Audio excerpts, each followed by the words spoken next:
Chapter 361. But they discovered that the strange cave had split in two, revealing a wide pathway. They saw figures walking out from that pathway one by one. They were the guest elders from the Kintian Observatory. Qi Yanghao was stunned, yet he couldn't help but breathe a sigh of relief inside. Then he saw Li Che holding the incense burner for invoking gods, at the very end of the line. As soon as Li Che emerged, the strange cave closed once more, as if the wails and howls of temple guardian cursed corpses within kept echoing back and forth. Gong Yunli and Gong Yang Liancheng both also couldn't help but heave a sigh of relief upon seeing this scene. Seeing Li Che walking out safely, holding the incense burner for invoking gods, their expressions eased up considerably. They also guessed the reason. Presumably, Li Che had mustered the courage to pick up the incense burner for invoking gods and had reopened a path to walk out. Qi Yanghao's eyes flickered, watching Li Che holding the incense burner. Such incense, not everyone could move it. This guest elder from the Kintian Observatory was extraordinary. Due to the sudden accident, many guest elders were still in shock and dared not enter the mysterious temple again. The matter of observing the temple god thus came to an end, and although most guest elders didn't gain much, there were those who had attained insights after observing the temple god.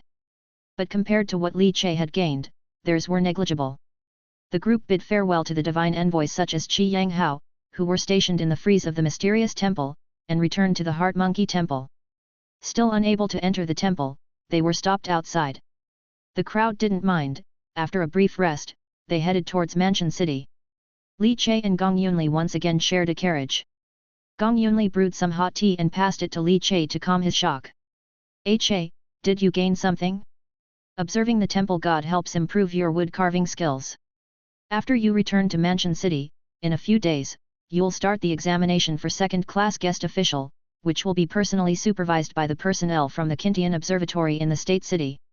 Gong Yunli said, you should practice wood carving technique well during this time and master the thousand-armed divine sculpting technique. Li Che, propping his chin with one hand, looked out of the window at the swirling snow, listening to Gong Yunli's chatter, yet he felt remarkably content. This trip to the mysterious temple had been too rewarding. It was not only the discovery of the corpse god cult's stronghold but also the acquisition of a mythical weapon like equal to Heaven's face, albeit incomplete. The complete mythical weapon was still waiting for him to gather. And it was connected to the mysterious inheritance of the Equal Heaven Temple, but that wasn't a problem. There will certainly be opportunities to collect it and achieve perfection in the future. Li Che was even looking forward to seeing if the complete equal to Heaven's face could restore that one's former glory. The carriage jolted and rattled, tearing through the curtain of snow, galloping on the road covered with thick snow. This year's snow is a bit heavy, trending towards a snow disaster. I wonder how many will freeze to death, how many will become refugees in this harsh winter. Gong Yunli sighed softly, voicing his thoughts. In the face of nature's forces, human strength is pitifully small. Li Che was silent as well and sighed softly. This year's harsh winter and heavy snow seem a bit unusual. Is it related to the third prince's mysterious temple? Gong Yunli leaned his broad chest against the table to lighten some pressure, crossed his arms in front of his body as if starting to think. Li Che's heart stirred slightly. Minor supervisor, why do you say that? Gong Yunli said, the calculations by the capital supervision minister indicated that this year, the inheritance from the third prince's mysterious temple at Golden Light Prefecture would emerge, which is why there has been such significant activity.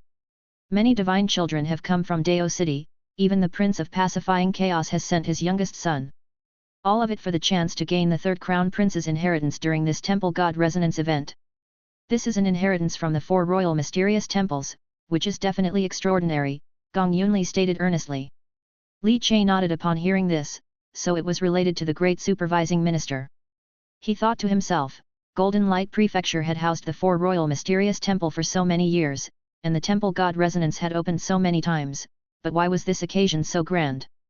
After all, the third prince's mysterious temple is of 4 imperials level, and many powerhouses have been keeping an eye on it. Don't be deceived by the fact that not a single divine fetus great god is stationed there. It's because the 4 royal third prince's mysterious temple is still peaceable as of now. Any of the 4 royal mysterious temples are monitored by the great supervising minister of the divine capital's Kintian Observatory, who ensures that at the first sign of any irregularity, powerhouses can be dispatched to guard the temple, and in critical moments, even divine embryo realm's great gods can be sent. Gong Yunli revealed a secret. Indeed, this was a secret. Li Che was startled. So the capital supervision minister could monitor the mysterious temple from such a vast distance? To know that Golden Light Prefecture was more than 10,000 miles away from the divine capital, and yet could monitor from such a distance, Li Che was somewhat curious about how it was achieved.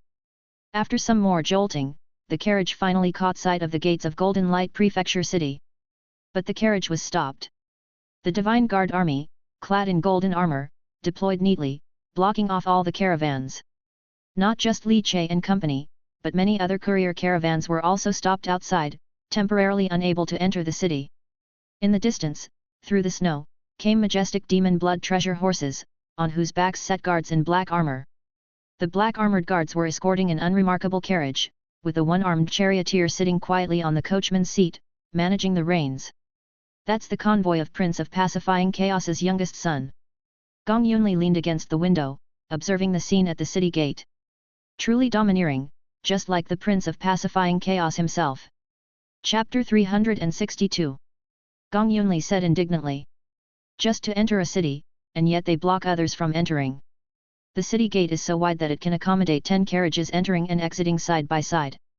Yet this young prince insists on exercising special privileges and exceptions. Li Che's eyes twinkled as he watched the young prince's convoy. He thought of the terrifying aura that rushed through the dense forest, like a mountain collapsing, a fierce beast pressing down with overwhelming might. Li Che's heart sank slightly. Great Grand Master. Very powerful. Just looking at it made Li Che's hairs stand on end subconsciously. He quickly activated the dragon elephant Vajra to converge his aura. At the city gate, Mansion Lord Suhueli personally came out of the city, dressed in his official robe, accompanied by officials from the Golden Light Prefecture city, to greet the young prince of the King of Quelling Chaos. For an offspring of a prince to travel, and yet causing officials of an entire mansion city to come out to greet, this status was indeed somewhat too imposing.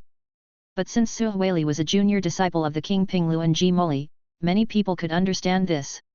Li Che watched Suhueli, unable to detect any sign of grief for having killed Wen Longshan. He could only lament that these people were naturally cold-hearted. With all the commotion, increasingly more carriages gathered outside the city gate. There were even signs of congestion, for Golden Light Prefecture City was a hub with merchants and escorts constantly coming and going every day. However, no one dared to express dissatisfaction, knowing that it was the Mansion Lord welcoming the renowned and dominant youngest son of the King of Quelling Chaos, so everyone kept silent. From the window, Li Che looked through the hazy snow curtain and saw the little boy, dressed in gold-threaded silk, stepping out of the chariot. The little boy, with his hands clasped behind him, had an immature face, yet carried an air of disdain and authority, exuding a lofty coldness that seemed to look down on everyone. Mansion Lord Suhueli wore a smile, followed by the heads of the major noble families from the city, who came forward to greet the young prince. The young prince was quite haughty, indifferent to everything. His purple pupils slightly gleamed as he scanned the crowd, his brow furrowing. Why haven't the divine children come to greet me? Suhueli was taken aback and then began to smile bitterly. This young prince is really just like his teacher, domineering and peerless, with a deep obsession for dominating his peers. The authentic divine sect has sent 3 divine children who are currently at Golden Light Peak, competing with the divine and spirit children of the Golden Light subsection. Therefore, none came to greet you. The young prince, upon hearing this, slowly relaxed his brow. Forget it, there will be another opportunity to visit the mountain. I heard that Golden Light Prefecture produced a 4-year-old divine child this year, with unparalleled martial talent. At 4 years old she underwent the blood exchange, which is quite remarkable. For a small Golden Light Prefecture to produce such a divine child is indeed not easy. The young prince nodded. I'll change some days then go to Golden Light Peak to subdue that girl. I'm new to Golden Light Prefecture, and not having a few divine children under my command is quite uncomfortable. Suhueli. Accustomed to being a child king, hui. Coming to Golden Light Prefecture wanting to be a divine child king. But Suhueli just smiled, not contradicting him, his eyes twinkling, even with a hint of amusement. The young prince obviously knew that the prince did not like Nan Li Huo, so, this was stoking fire. The convoy entered the city. The noise at the city gate finally began to dissipate, order starting to return. Li Che sat in the carriage, a gentle smile on his face. A mere toddler, and yet he dares to boast so outrageously. Subdue my daughter. Ha! Although Li Che's expression was gentle, his heart had already labeled this child as taking a path to his doom, and was promptly noted down in his little notebook. The last one noted in his little notebook, Wen Longshan, was now gone. And now, congratulations to the young prince, for making it into the notebook. Li Che returned to the small courtyard in Falling Flower Alley. Whoosh! The fierce wind swept through like a tiger's roar. Li Che began to train as soon as he returned, diligently practicing every day, as diligence was the cornerstone of becoming stronger. Immersed in his blood qi cultivation for a long while, Li Che opened his eyes, his fingers like hooks, he suddenly clenched them, then abruptly released them, striking forward, blasting the snowflakes in the courtyard wildly. On his back, blood qi accumulated and wriggled, major tendons snapping, as if mountains were splitting and the earth cracking, like a furious Jiao Long about to break free from its cage.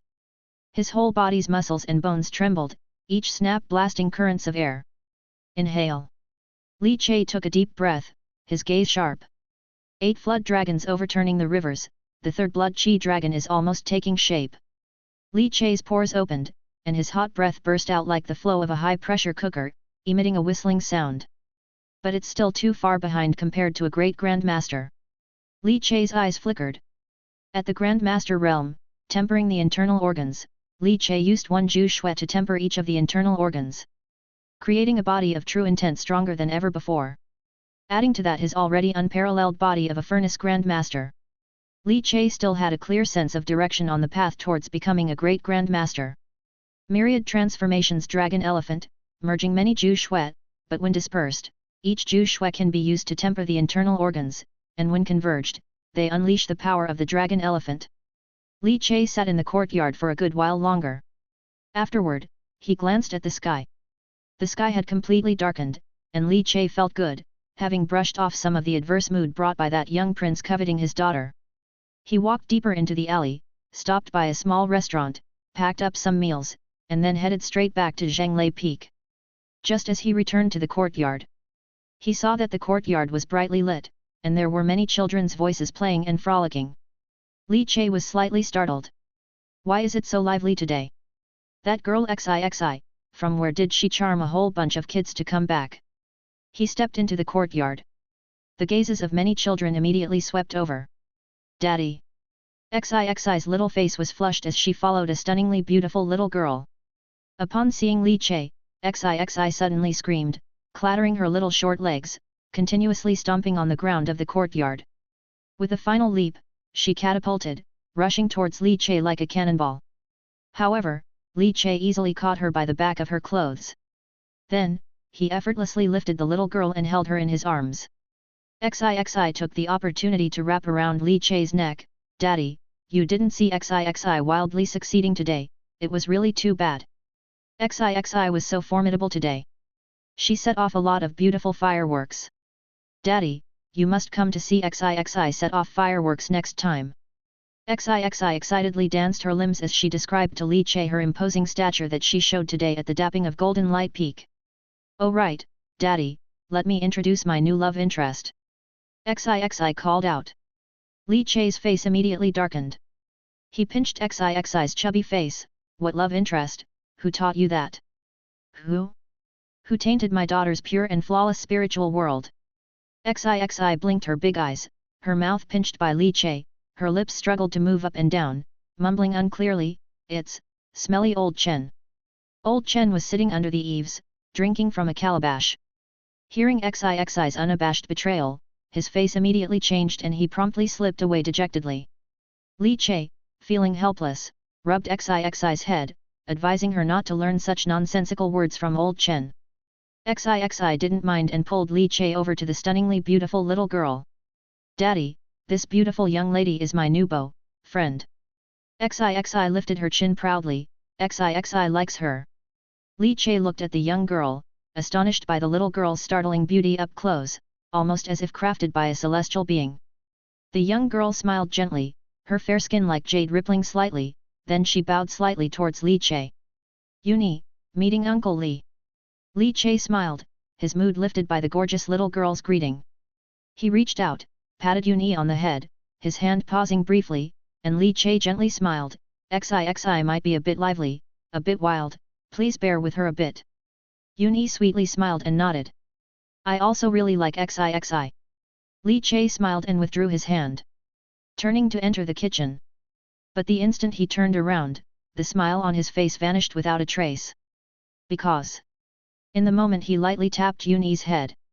Inside Li Che's body, the temple god chess piece he had just absorbed from the Fire Eye mystical awe spirit monkey temple god started vibrating incessantly. The brown Yuan trembled and heated up. The star-picking pupil god pattern suddenly appeared, peering into illusion and returning to reality. He saw inside this young girl, there was a temple god hidden. Chapter 363. My daughter brought a friend home to play. Normally, this wouldn't be a problem and is quite an ordinary occurrence. However, the fact that the friend my daughter brought home was harboring a temple god inside her, that was very unsettling. Li Che now faced such a situation. Turning to enter the kitchen, Li Che's expression grew solemn. A young girl was harboring a temple god within her. Through the star-plucking pupil, he could clearly see the temple god divinity inside the little girl, incredibly intense and evidently, the rank of this temple god was not low. At least, it was higher than the rank of the 8 extremes Fire Eye mysterious awe spirit monkey temple god he had just absorbed. Li Che's face became pensive, which meant, having the little girl stay around XIXI was like a ticking time bomb. No one knew when it might completely detonate. However, upon observing the little girl's condition, Li Che thought it to be quite normal. She hadn't shown any signs of being controlled by the temple god's will. So, is this temple god sealed within her? Could this be the doing of those 1,000-year-old noble families? Li Che fell into thought. This little girl, Yuni, came from Lingnan Taoist city, belonging to a 1,000-year-old family with profound heritage. Therefore, it was very likely that a noble family had sealed the temple god inside the little girl. Maybe, it's for this temple god resonance. Just like XIXI's arm contained the purple flame serpentine spear, was the temple god inside this little girl also preparation for entering the third prince's mysterious temple? Li Che could not help but think of this reason, and the more he thought about it, the more likely it seemed. But to harbor a temple god inside a young girl, what great courage her parents must have. The temple god is no divine weapon, and should it go out of control, the little girl's consciousness could likely be killed instantly. Regardless, one should not underestimate these gifted divine children from Dao City. If these two are so exceptional, what about Ji Moli's son? Seeing that Ji Moli is eyeing the mysterious temple, he definitely wouldn't send his son to participate in the temple god resonance without being prepared. Li Che suddenly felt a sense of crisis. Because XIXI had obtained the mythical weapon fire tip spear inside the Golden Heavenly King temple, he had felt assured about XIXI's chances. In the temple god resonance, she was supposed to stand out. Yet now, it seemed he had celebrated too early. Even with the fire tip spear, he couldn't say for certain that she could completely overwhelm all other divine children. Moreover, XIXI still cannot wield the mythical weapon fire tip spear. Li Che's eyes narrowed. It seems, I need to find a way to help XIXI control the fire tip spear, even if it's just a rudimentary grasp, that would be excellent. With everyone in the race, being a parent means I have to join in. While contemplating, Li Che continued into the kitchen. His wife, Zhang Ye, was diligently preparing dishes. After all, with XIXI bringing a new friend over, she naturally wanted to showcase her cooking skills. Husband, you're back. Zhang Ye saw Li Che and immediately lifted her spatula, showing a joyful expression. Knowing that Li Che was due to visit the mysterious temple to observe the temple god, her heart hung in worry. As to ordinary people, the mysterious temple was synonymous with terror. Now that her husband had safely returned, the anxiety she felt naturally subsided. Li Che took out the takeout food he had brought, suggesting to his wife there was no need to cook, but Zhang Ye disagreed, intending to put on a good show in front of her daughter's friend. Hearing this, Li Che was helpless. Not saying much, he rolled up his sleeves and joined in the cooking. Since he had become wealthy, Li Che had rarely cooked. Back when he was a laborer at the wood carving shop, he often cooked. Now cooking with his wife, it brought back some of those old memories. The couple prepared 3 dishes, including XIXI's favorites, sweet and sour pork ribs and braised pork. Li Che made ginger duck, a hometown dish from the memories of his previous life. They also took out the dishes from the restaurant, inviting the children to dine together. Nurse Momo and Li Qingshan, who had just returned from a narrow escape and looked travel-worn, with Lu Qi in tow, also came to join the meal. Li Qingshan, upon seeing a safe and sound Li Che, instinctively let out a sigh of relief. But his amazement at Li Che's feat was not diminished in the slightest. Li Che, killed Wen Longshan. No, more accurately, Li Che and Horseface together had killed Wen Longshan. Even though it was 2 against 1, it was certainly no easy feat. Li Qingshan grew increasingly amazed by the speed of Li Che's growth. He believed that collaborating with the Bull Demon in the future would prove to be even more enjoyable. The long table was set, covered with a clean tablecloth, and the steaming hot dishes were arranged on the table. Little Fatty, smelling the aroma of the dishes, felt hungry although he had just eaten his large chicken drumstick. His stomach seemed like a black hole that couldn't be filled. In contrast to the very polite and well-mannered Uni, little Fatty Zhou Peng seemed like a tiny beggar who hadn't eaten for 10 lifetimes, continuously stuffing food into his mouth. Xixi couldn't stand to watch at all, and after attempting to match Zhou Peng's eating speed, she gave up resolutely.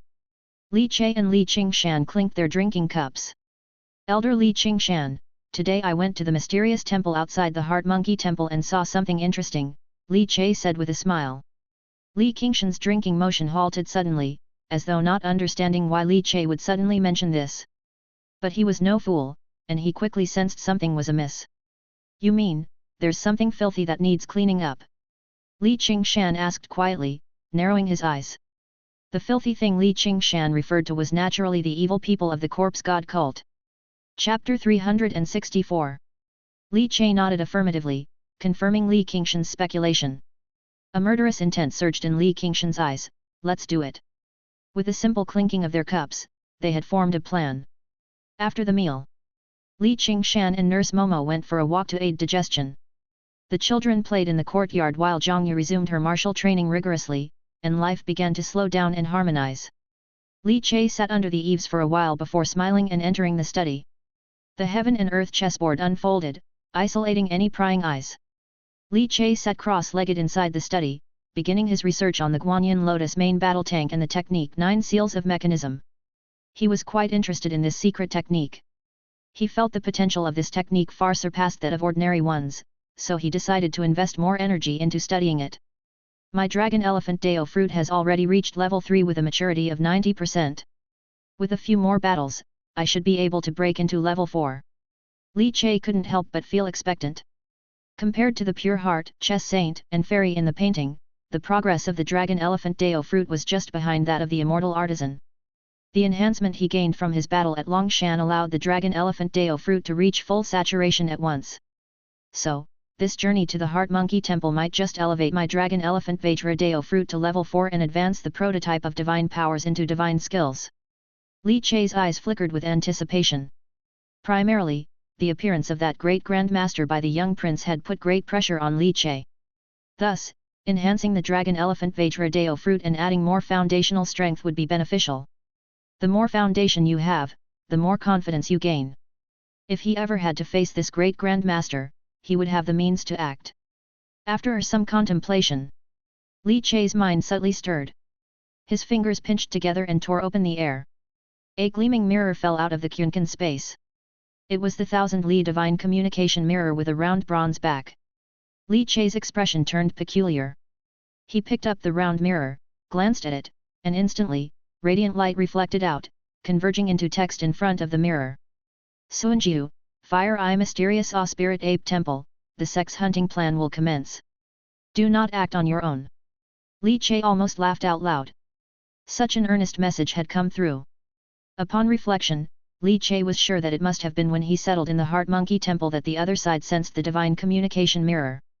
He was surprised that both had a mutual sensing capability when storing the mirror in the Kunkan space, though it seemed to require a very close proximity. The evil people of Corpse God Cult, do they want to make a move on the Fire Eye Mysterious Awe Spirit Monkey Strange Temple? A hunting plan? What are they hunting, the temple god? Li Che was stunned. They did not know that Suanjiu had already been covertly killed by him, so the message was likely authentic. Hunting the temple god. The corpse god cult has such means. Li Che's expression grew solemn.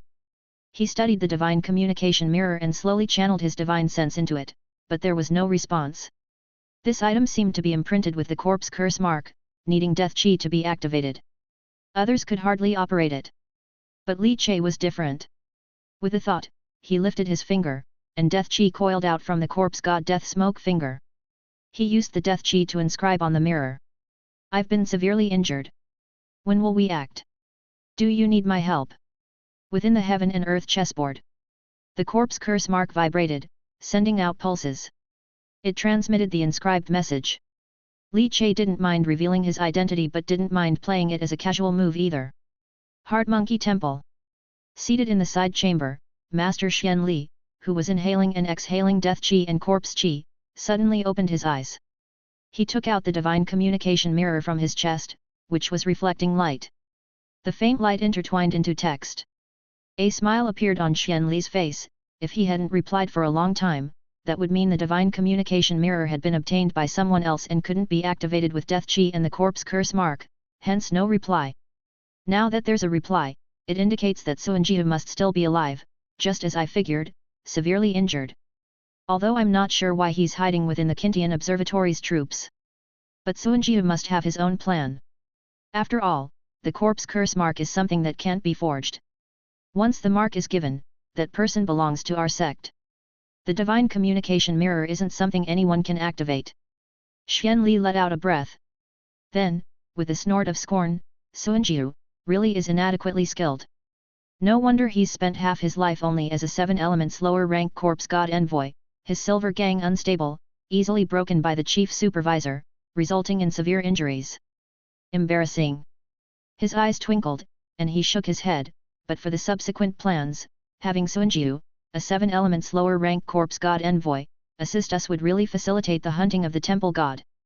Death chi emerged from his finger and he wrote on the divine communication mirror again. Suanjiu, are your injuries severe?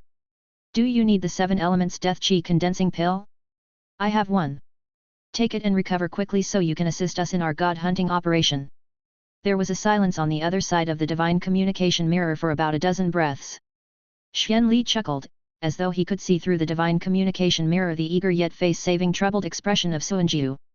Moments later, a message came back from the divine communication mirror. Reluctantly. All right. Xian Li smiled. He replied. Don't be shy, recovering your injuries is what's most important for completing our mission. Get ready to receive. He then took out a black jade bottle from the Kyunkan Jade. Chapter 365. Laid upon the divine communication mirror.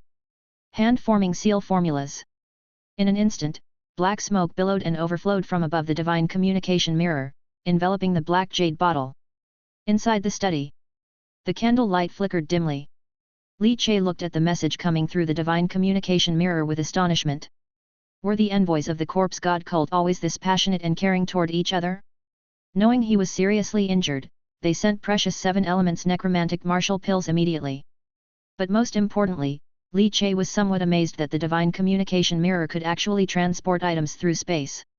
Black smoke rolled, resembling a mini space-time channel created by the space-time corpse technique, spiraling with a vortex of death chi. Gradually, the black smoke dissipated from the mirror Li Che was holding.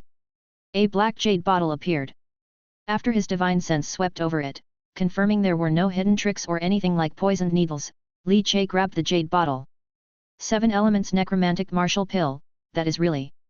Li Che smirked and started laughing. So generous indeed. On the mirror, another message came through, keep it safe, recover quickly from your injuries, and call when ready for action. Li Che replied with the same enthusiasm, okay. Then, he placed the divine communication mirror on the desk. With his vital energy and divinity surging, he converted them into divine ink and then, after splashing ink onto the immaculate heart drawing paper, a lifelike divine communication mirror appeared in his hand, which he successfully replicated. With the help of the star-plucking pupil during his replication process, after thoroughly understanding its principles, he slightly modified some of the procedures. He transformed the divine communication mirror so that it wasn't constrained by death chi or the corpse curse mark. Instead, it required Li Che's own divine chess pieces to activate. That became his unique mark. Using either divine sense or vital energy combined with a divine chess piece would bind a fixed identity, preventing others from manipulating it. This thing, as a means of communication with the underworld, it is quite perfect, Li Che said with a smile. Now, with the fairy in the painting technique and divine chess pieces, he could make these items last a long time, and unless they were forcibly destroyed, they wouldn't be damaged. An organization must have means of communication, as it is the foundation for a power to grow and strengthen. The corpse god cult had the 1,000-li divine communication mirror. Then the underworld could simply copy it. However, this ability to transport materials is something I cannot replicate, as one needs to practice the space-time corpse technique in order to have this function. Li Che shook his head. But being able to transmit messages, that feature was enough. After replicating a few more divine communication mirrors, Li Che ceased, contented with his job. After helping his wife Zhangya earnestly practice the bone tempering pose. The next day, Li Che opened his eyes to perfect sunshine, a rare break from snowfall. Seeing his wife Zhangya lazily curling up in the quilt, Li Che took out a divine communication mirror and handed it to her. After teaching Zhangya how to use it, his wife began to play with it gleefully. Beep beep beep, husband, please respond if you receive this. Husband has done a great job, your wife is very satisfied. Li Che directly received messages through the heaven and earth chessboard. Looking at the playful messages sent by Zhangya, he couldn't help but reveal a slight smile. After breakfast, Li Che took Xixi, Uni and little fatty Zhou Peng to practice on Golden Light Peak. Sang Wanyan stood gracefully on the mountain path, waiting for them early in the morning. Seeing Li Che bringing the children, she warmly smiled and took them from him. Goodbye, Daddy, remember to think of Xixi. After saying goodbye to Xixi, Li Che descended the mountain amidst the continuous waving of the little girl's arms. He first came to the temple at the peak of Zhanglei Peak where Li Qingshan was consolidating his divine minister role. Upon seeing Li Che arrive, Li Qingshan's eyes sparkled. After briefly discussing upcoming actions with him, Li Che passed the divine communication mirror to Li Qingshan and taught him how to use it. Is this the 1,000-li divine communication mirror of the corpse god cult? That's a 7-elemental divine weapon, and you're just giving them away like this? Li Qingshan asked, astonished. Being worldly wise, he was shocked. The 1,000-li divine communication mirror was an exclusive divine weapon of the corpse god cult, that could only be used after receiving the corpse curse mark. In Li Qingshan's mind, the underworld, where Ox Demon and Horseface came from, suddenly seemed a little more sophisticated. Tonight, I'll go scout out the reality, to see how many masters of the corpse god cult are hidden within the Heart Monkey Temple, Li Che said softly. Li Qingshan was eager to try, but considering he didn't have the same kind of evasive skill as Horseface, he worried that if there really were as many masters from the corpse god cult in Heart Monkey Temple, or if a septenary corpse god envoy was present, and he ended up surrounded, he might end up bitterly defeated. After telling Li Qingshan to watch for messages on the divine communication mirror, Li Che departed the mountain. As usual, he went to work at the cliff's edge treasure tower of the Kintian Observatory. Li Che was serious about his work. From 9 to 5, without fail. For the next 2 days, Li Che's life returned to stability and routine. During the day, he worked, sending his fairy in the painting alter egos to carve wood carvings, completing tasks and earning wages.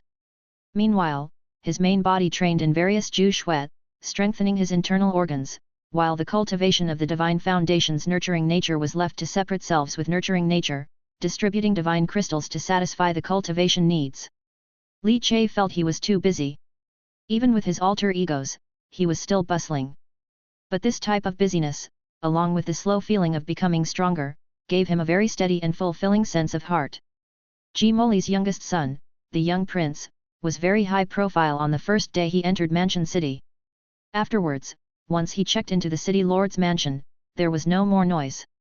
As if having completely quieted down, he was diligently cultivating, preparing for the temple god resonance. Chapter 366. During this period, the 5 great clans all sent people hoping to establish connections, and the 5 major sects also sent representatives, but the young prince turned them all away. Nobody knew what the young prince was doing.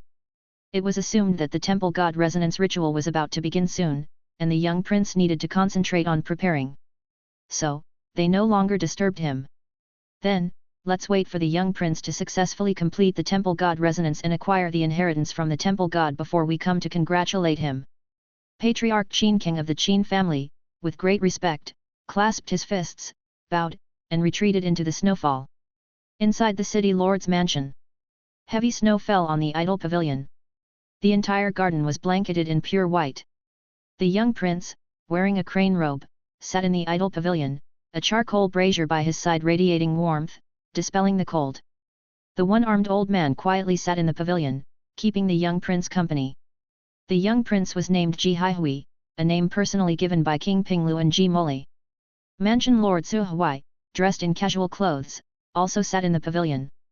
The young prince watched intently. These were all the documents about the third prince's mysterious temple that Su Huai had gathered since his appointment as the prefecture's master at the Golden Light Prefecture. These documents were crucial for the upcoming temple god resonance and whether he could acquire the temple god's inheritance. Naturally, the young prince did not take these matters lightly. He had been reviewing these documents these past days. Tied double horn braids, wearing a red belly band, entwined with red silk. Do I need to dress like this too? The young prince put down the documents, his face reddening slightly. Just imagining that image made him feel somewhat ashamed. Temple god resonance, you need to resemble the temple god's form as closely as possible. Haven't you been practicing the fire technique since you were young, just for this moment? It's all to match the temple god closely. For the temple god resonance, it's not embarrassing, Su Huai said with a gentle smile. Hearing this, a look of agreement emerged on the young prince's youthful face. My four brothers all achieved a resonance of 90% with the temple gods, acquiring their inheritances, and now they serve as the four fierce generals under my father. I also want to relieve my father of his worries like my brothers. To become the sharpest spear under my father's command, invincible. The young prince's eyes sparkled, so, this time at the temple god resonance, I must achieve it. I am determined to reach a 90% match. I must obtain those divine armor sets of the temple god third prince. The young prince's spirit was high. The competition isn't that fierce. Although the third prince's mysterious temple is one of the four royal mysterious temples and possesses great divine strangeness, those top divine children from the divine capital are all focusing on the three pure bizarre temples. They want to achieve resonance with the three pure bizarre temples and obtain their inheritances. They won't compete with me for this one of the four royal mysterious temples, which makes it easier for me. As for the divine child sent by the Qianyuan divine sect of Lingnan Taoist city, they are not to be feared. The young prince sat in his chair, his palms near the brazier, gently rubbing them. However, we should pay more attention to this divine child from Golden Light Prefecture, the young prince said. Su Huai was taken aback, not expecting that the young prince would be most wary of the local divine child. My father once said, we should pay close attention to the local divine child. With the imminent bizarre temple resonance, a divine child born at this critical moment, might possess great divine fortune. Such a divine child is more likely to be favored. At this, Su Huai's expression changed, he nodded solemnly. Brother Su, make arrangements for us to visit Golden Light Peak. I want to see this divine child of Golden Light Prefecture myself. See if this girl is worth my attention, the young prince stated calmly. Su Huai raised his eyebrows, though his expression did not change much. He and Nan Li had basically fallen out, one was the prefecture master and the other was a sub-sect master. If he were to visit the Golden Light sub-sect, he might be rejected by Nan Li. But it was not a big problem. Su Huai glanced at the quietly seated, dry and withered like old wood, one-armed old man beside the young prince. This was a great Grand Master. If Nan Li did not show discretion, only his own face would be lost. A pill was swallowed. It descended down the throat into the stomach, where the powerful gastric walls churned, crushing the pill coating and drawing out the potent medicinal properties. In the Fire Eye mystical awestruck spirit ape strange temple. Currents whirled around Li Che incessantly, forming a tornado-like fury. It was the true qi coursing through the meridians, circulating around the body, and then spreading more delicately into the 5 viscera and 6 bowels. Refining the viscera, pounding the bowels. Li Che walked slowly within the temple, each step causing a burst of sonic boom. Pale thunder body, Lu Xian sword scripture, 8 flood dragons overturning the rivers, and various other profound techniques were executed by him, mingling and transforming seamlessly. Eventually, they formed the myriad transformations dragon elephant. The shape of a dragon formed behind him, accompanying Li Che's punches that swept across and burst with thunderous echoes, causing energy waves to surge through the temple. Myriad transformations dragon elephant, reaching all transformations unite as one, transforming into dragon elephant true force.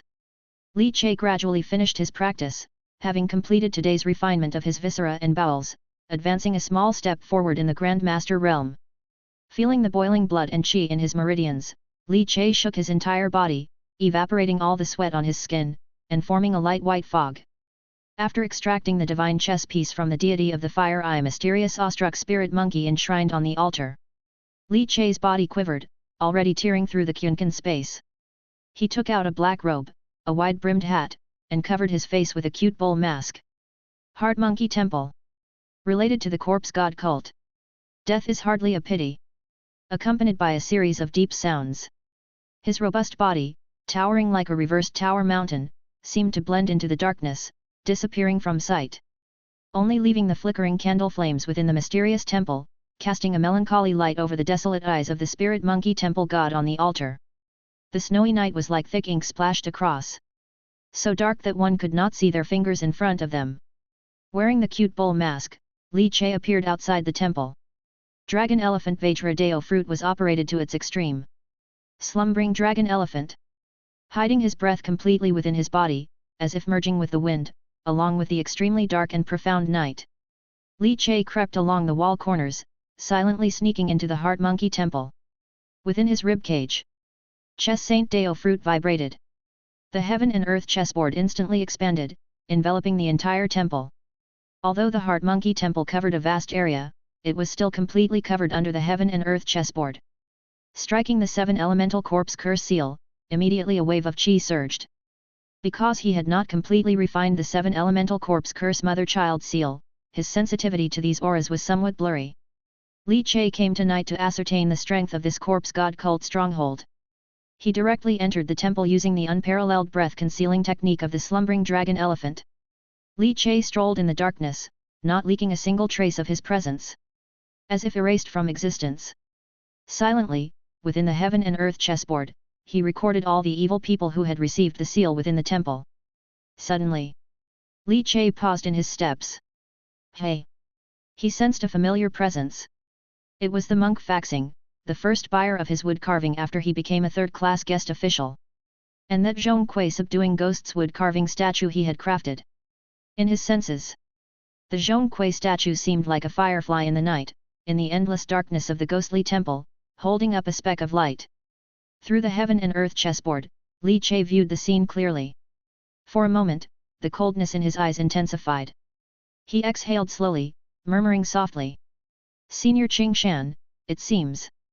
This time, the bull demon and I can't take you along for the ride.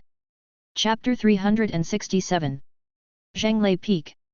The night was deep.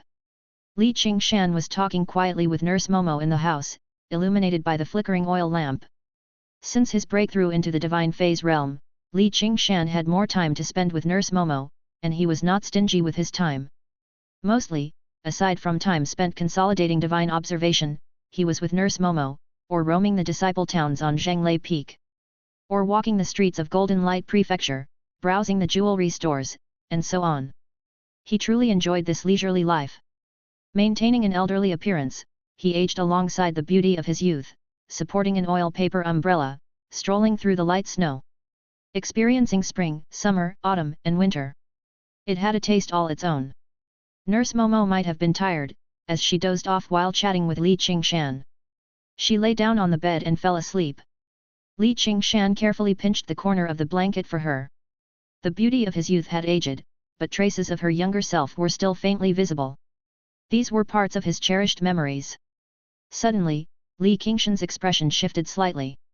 He slowly stood up, adjusted the firewood in the stove to ensure the room temperature was just comfortable, and then stepped out of the house. The snow continued to fall relentlessly under the night sky outside the house. At a glance, Li Qingshan knew that under such heavy winter snow this year, a snow disaster was inevitable, claiming many innocent lives. He walked through the corridor and saw Liu Qi, still sweating profusely in the courtyard.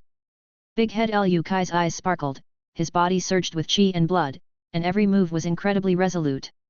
Perhaps stimulated by something that happened to XIXI, the 4-year-old XIXI was already at blood exchange level 5, while Liu Qi had yet to step into the qi channels, which made him very anxious. He felt a terrifying sense of being overtaken. He remembered back in Feilei City when Liu Qi first saw XIXI, she was just a little girl undergoing skin refinement. A sense of crisis, Li Qingshan shook his head. Having a sense of crisis is good. It motivates one to strive and become stronger. Liu Kai's background was special, and Li Qingshan had let him train mostly on his own. But Liu Qi was also one of his few disciples. Because Li Qingshan didn't dare to accept true successors, given that the things he did in the first half of his life made him too hated. He feared his disciples would all die unnatural deaths. So, he didn't want to harm his disciples. But Liu Qi was different, he was tough enough to withstand it. Xixi is indeed a divine child, and not just any divine child, but the daughter of Li Che. It's scary to imagine how far she can go in the future. Li Qingshan sighed. Li Che, who began cultivating at the age of 20 as a spirit child, had quickly reached his current standing, capable of collaborating with Horseface to kill a 7 elements divine archer at Wen Longshan. This alone was proof of Li Che's excellent talent and bloodline. Xixi's talent was even more terrifying. Even among the divine children, she was considered superior grade, or even top tier. For Liu Qi, catching up to Xixi was not easy at all. Li Qingshan did not disturb Liu Kai's training and returned to his study, where he lit a candle. He took out the underworld divine mirror that Li Che had given him. He knew, by accepting this divine mirror, he, Li Qingshan, had taken on an additional identity. An emotionless killer from the underworld. An emotionless killer.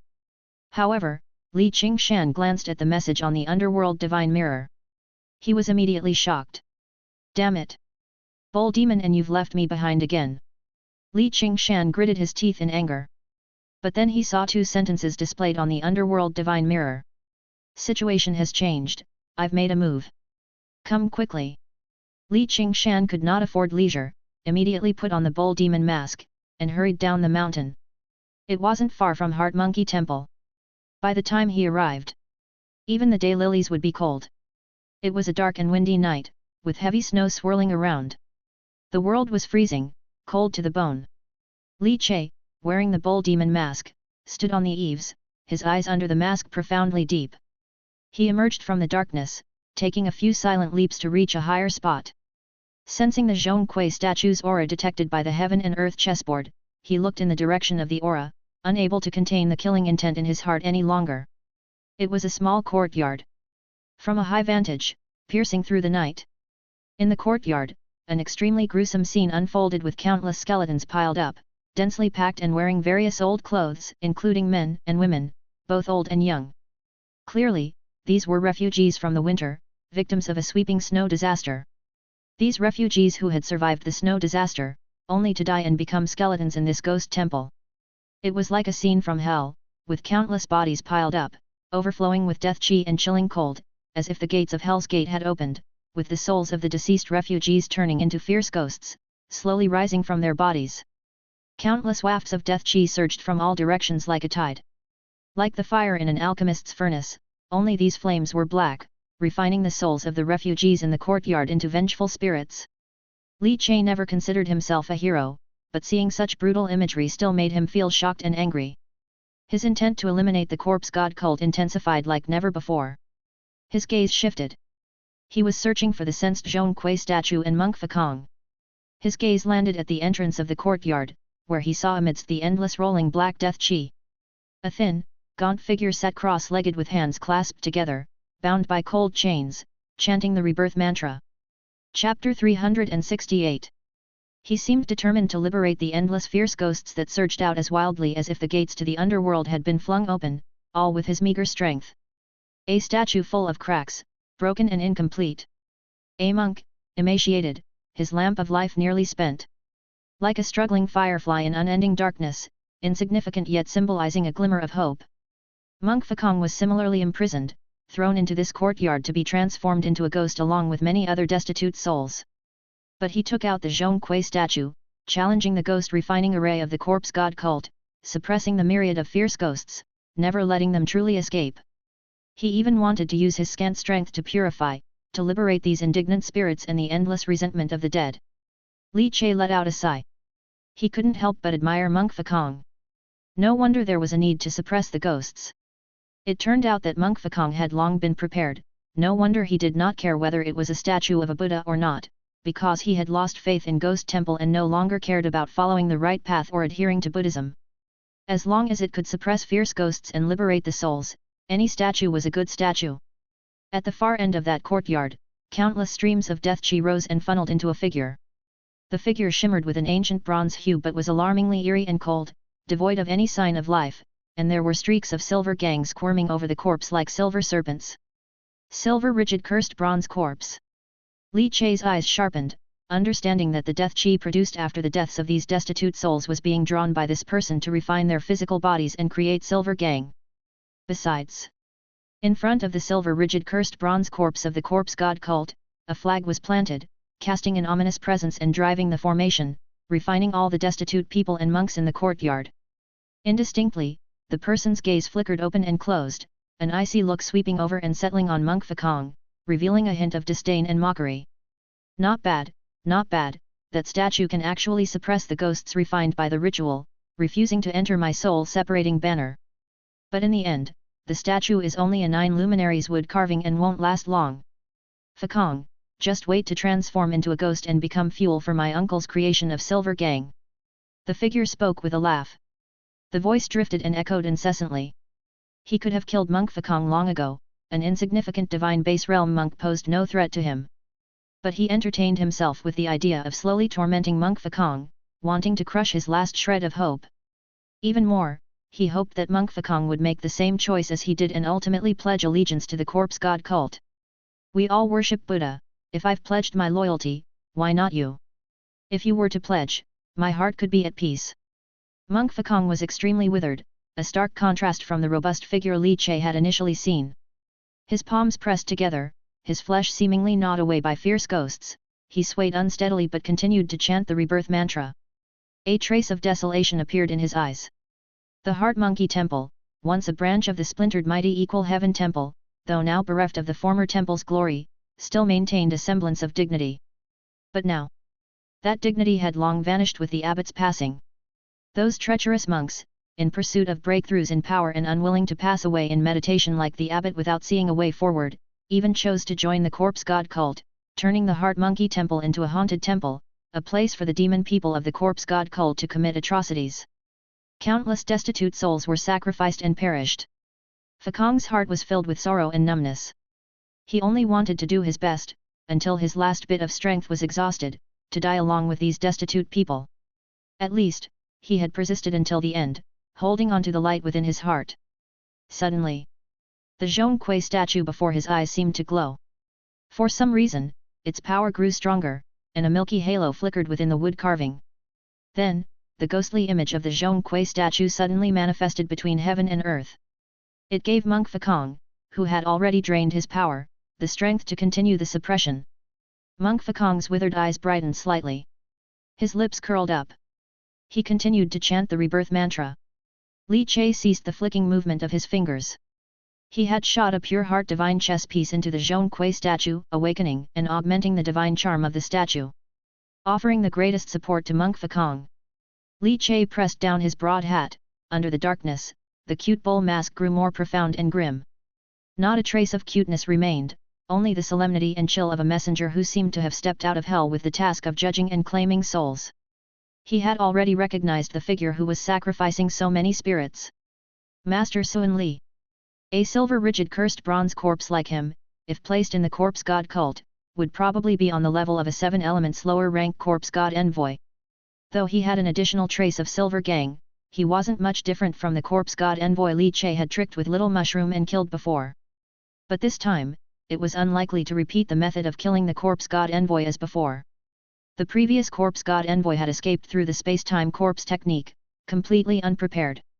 And the moment he emerged from the vortex of death chi, there was nowhere to dodge. He took the full brunt of little mushroom's power. And that 7 elements corpse god envoy, having exhausted his silver gang and left with only the cursed copper corpse's body, naturally couldn't withstand little mushroom. But Master Sun Li was different. He was in a strong state at the moment, not at all comparable to the corpse god envoy that Li Che had previously fooled and killed. The Guanyin Lotus bullet was powerful indeed, but that required actually hitting the target. And if it didn't hit, it would only be a waste of resources. If there were a Guanyin Lotus main battle tank capable of withstanding the attack, firing the Guanyin Lotus bullet like a cannon shot, coupled with the guidance from the edge of the heaven and earth chessboard. Chapter 369. Could achieve precise strikes. But not now. However, the issue is minor. Just switch to a simpler and more straightforward method. Pressing down his conical hat, Li Che blended into the darkness. He first sent Li Qingshan a message, telling him to finish up after he arrived. As for the other matters, he started to handle them himself. With a clench of his fist, immaculate heart drawing paper rustled in the darkness, then one bull demon after another emerged, carrying the immortal artisan Gatling, concealed in the manifold darkness of the temple with the help of heaven and earth chessboard concealing their aura. Li Che then drew Horseface, carrying immortal work Barret and a round of avalanche dragon tooth Bodhi bullet for short distance sniping. The created Horseface had only the power for one shot. After a sniper shot, it would shatter into ink mist due to the recoil of Barret. But that was enough, as all Li Che needed was that one shot. This was the first time Li Che truly relied on his own strength to hunt a 7-Yuan corpse god envoy. Whether or not he would succeed, Li Che couldn't be sure in his heart. But all he could do was give it his all. With the tip of his toe, Li Che, wearing the bull demon mask, blended into the darkness, swift as a black dragon, swiftly sneaking towards the courtyard. Monk Xianli bathed in endless death qi and corpse qi, countless wisps of faint black death qi slowly surged, slithering like venomous snakes into his body and pores, tempering his viscera, making his body increasingly tougher and indestructible. Once he captures the temple god and completes the task, he will obtain a 6 bureaus level death qi solidified gang martial arts pill from the sect, then entirely advancing his cursed copper corpse to the brink of a cursed silver corpse. By then, he would rank among the 7 Yuan upper tier corpse god envoy. More power and resources at his fingertips. I wonder how Suanjiu's injuries have recovered. It's about time to prepare the plan to capture the temple god. One more Suanjiu, one more silver gang cursed bronze corpse, of course the odds will significantly improve. Monk Xianli's eyes flickered open and shut, still contemplating as he inhaled and exhaled death qi. After the old abbot passed away, Heart Monkey Temple completely fell under his control. Since he had long joined the Corpse God sect, he seized great authority and slowly began to corrode Heart Monkey Temple. Most monks of Heart Monkey Temple chose to embrace the Corpse God sect, gaining even more formidable power. Of course, there were obstinate stubborn stones. Like his senior brother's junior disciple, Monk Fakong. Decisively non-compliant. Like a rock in a cesspool, both stinky and hard. It would be easy for Xian Li to kill him, but what Xian Li wanted was to convert Fakong's thinking. Everyone wallowing in mire together, only then would he feel at ease, free of guilt. To whittle away that slight guilt in his heart, he kept waiting for Fakong to concede and submit under the threat of death. Monk Xianli opened his mouth, 2 silver gangs raced across his robust body, diving swiftly into his mouth. Suddenly, Monk Xianli's blurred eyes suddenly focused. A streak of light, approaching silently and breathlessly. Fast. Too fast. Bang. The light harshly struck his chest, even his powerful cursed copper corpse's formidable body seemed a bit overwhelmed at this moment. However, 2 silver gangs swiftly mobilized, converging at the chest to block the high-speed spinning, frighteningly piercing dragon tooth Bodhi bullet. Countless sparks sprayed out in the darkness. A powerful airflow tore through numerous wisps of death qi smoke, creating a fierce hurricane. Only now did the sound of an explosion thunder in the distance. Sound had yet to arrive, but the killing intent had. Who? Monk Xianli roared in anger. Splat! The 2 silver gang reached their limit and just then, a terrifying divine power burst forth from the bullet. What vehement divinity! Like a volcanic eruption, as if hot oil was poured into a pan then water droplets splashed in, crackling and boiling fiercely. Divine power prototype, Great Avalanche. Bang! Monk Xianli's body flew horizontally with the explosive divine power, the silver gang dispersed, and then the dragon tooth Bodhi pierced into his cursed copper corpse's body. A sound of metal tearing, shrilly echoed through the night. However, Monk Xianli did not die from this, his powerful body pinched the coiling power of the dragon tooth Bodhi silk, unable to cause secondary damage to his formidable body. Who is it? Who dares to sneak attack and assassinate this monk? Monk Xianli was shaking with rage. Tremendously shocked. There was actually an assassin who had infiltrated the Heart Monkey Temple, and he was totally unaware. Suddenly, a fierce, mighty aura abruptly rose from behind him. His stature towering, like a mountain, every muscle throbbing, like a land dragon accumulating power for a flip. With a clench of his fist, a flood dragon bone wind thunder halberd suddenly landed in his hand, the furnace grandmaster's blood and chi exploded. Pounded down fiercely.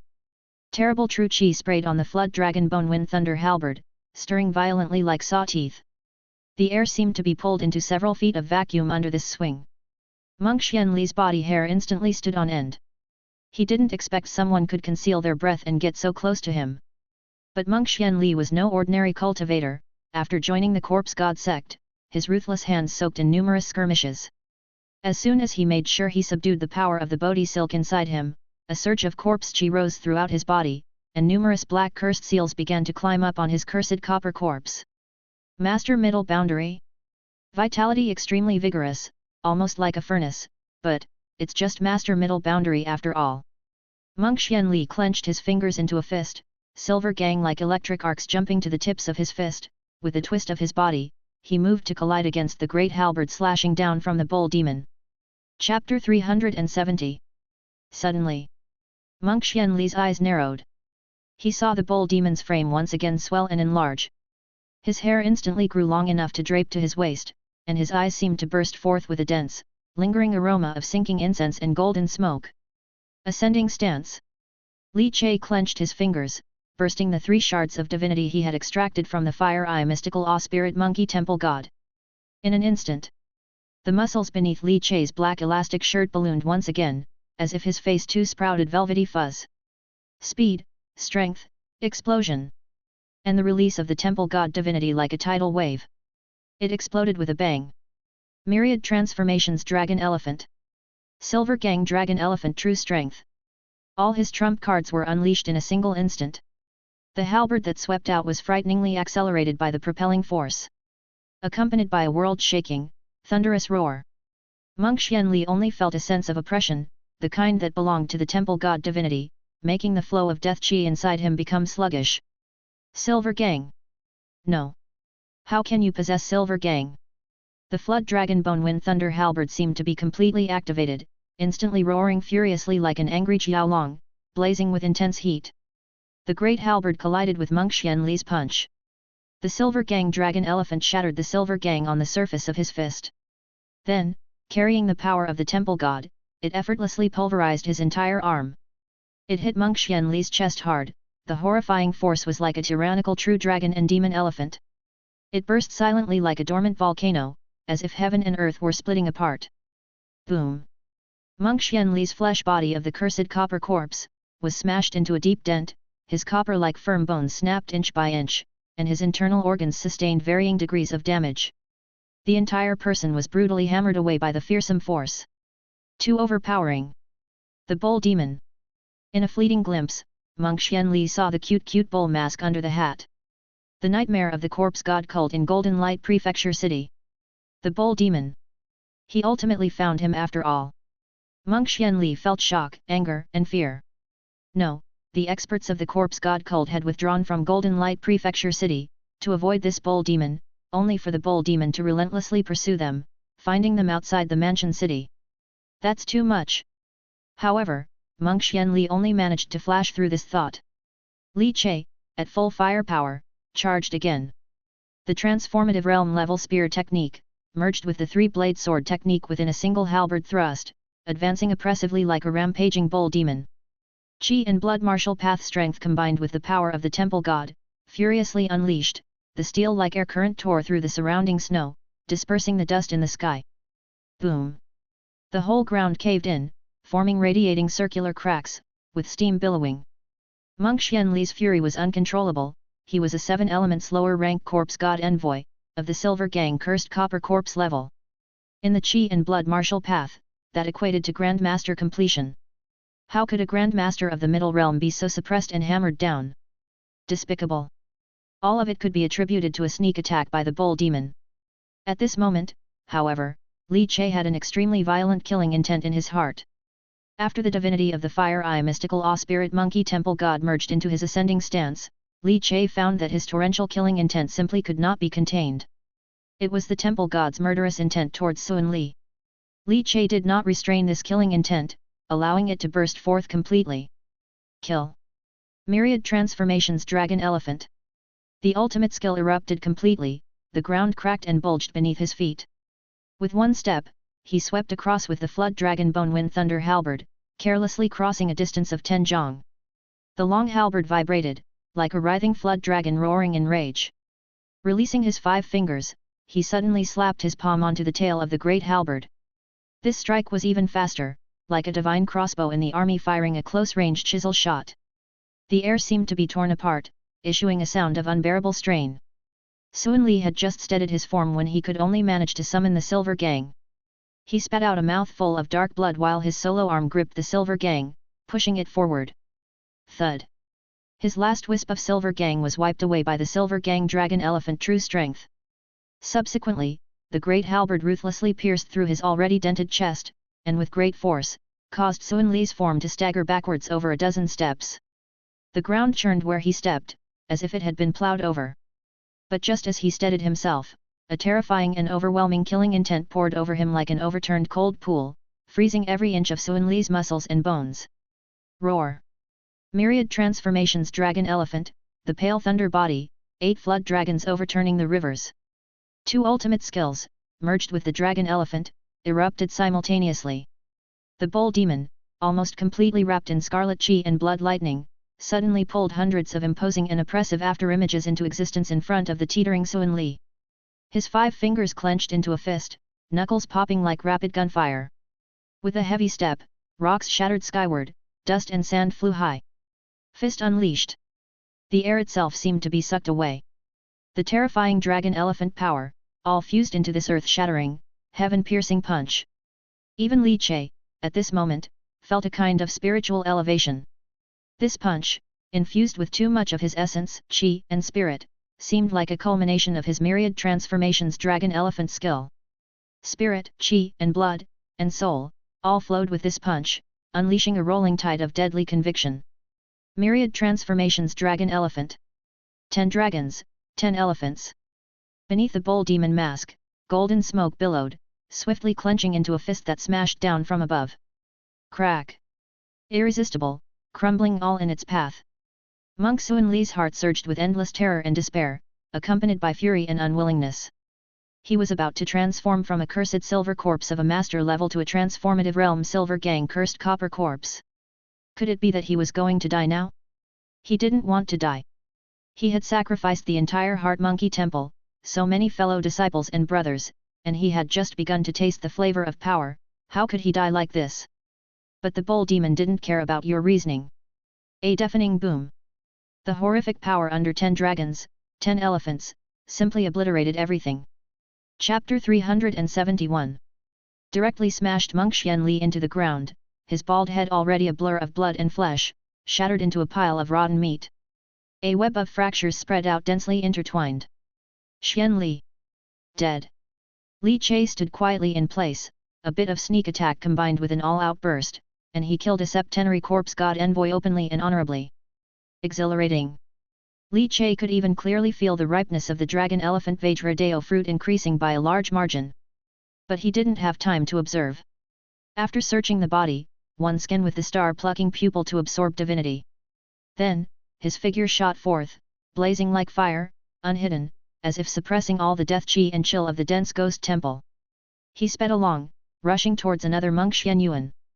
Monk Xian Yuan was much weaker compared to Xian Li. However, since Li Che had made his move, he did not plan to let go. And the noise of the ox demon killing Xian Li had already startled the entire ghost temple. Within this ghost temple which had completely fallen into the hands of the corpse god cult, the evildoers of the corpse god cult surged out one after another. However, greeting them was a barrage of gunfire from the ox demons holding immortal artisan gatlings. And the planted little mushrooms, exploding thunderously. It was like an extreme fireworks show, countless fires churning, bright and splendid lights ablaze. It instantly shredded the darkness of the ghost temple. Winds howled, as if the light of salvation for all sentient beings shone brilliantly within those small but splendid mushroom clouds. The withered master Faxing, trembling all over, struggled to open his eyes. Illuminated by the explosive mushroom clouds, a radiant golden light shone all over him. As if he were coated in a layer of Buddha's golden body. My Buddha has descended. A smile appeared on the parched face of Master Faxing. Finally at peace, utterly satisfied. Then he slowly closed his eyes. Crack! The Zhongkui wooden carving before him, as if its oil and lamp had burned out fulfilling its duty, split in half.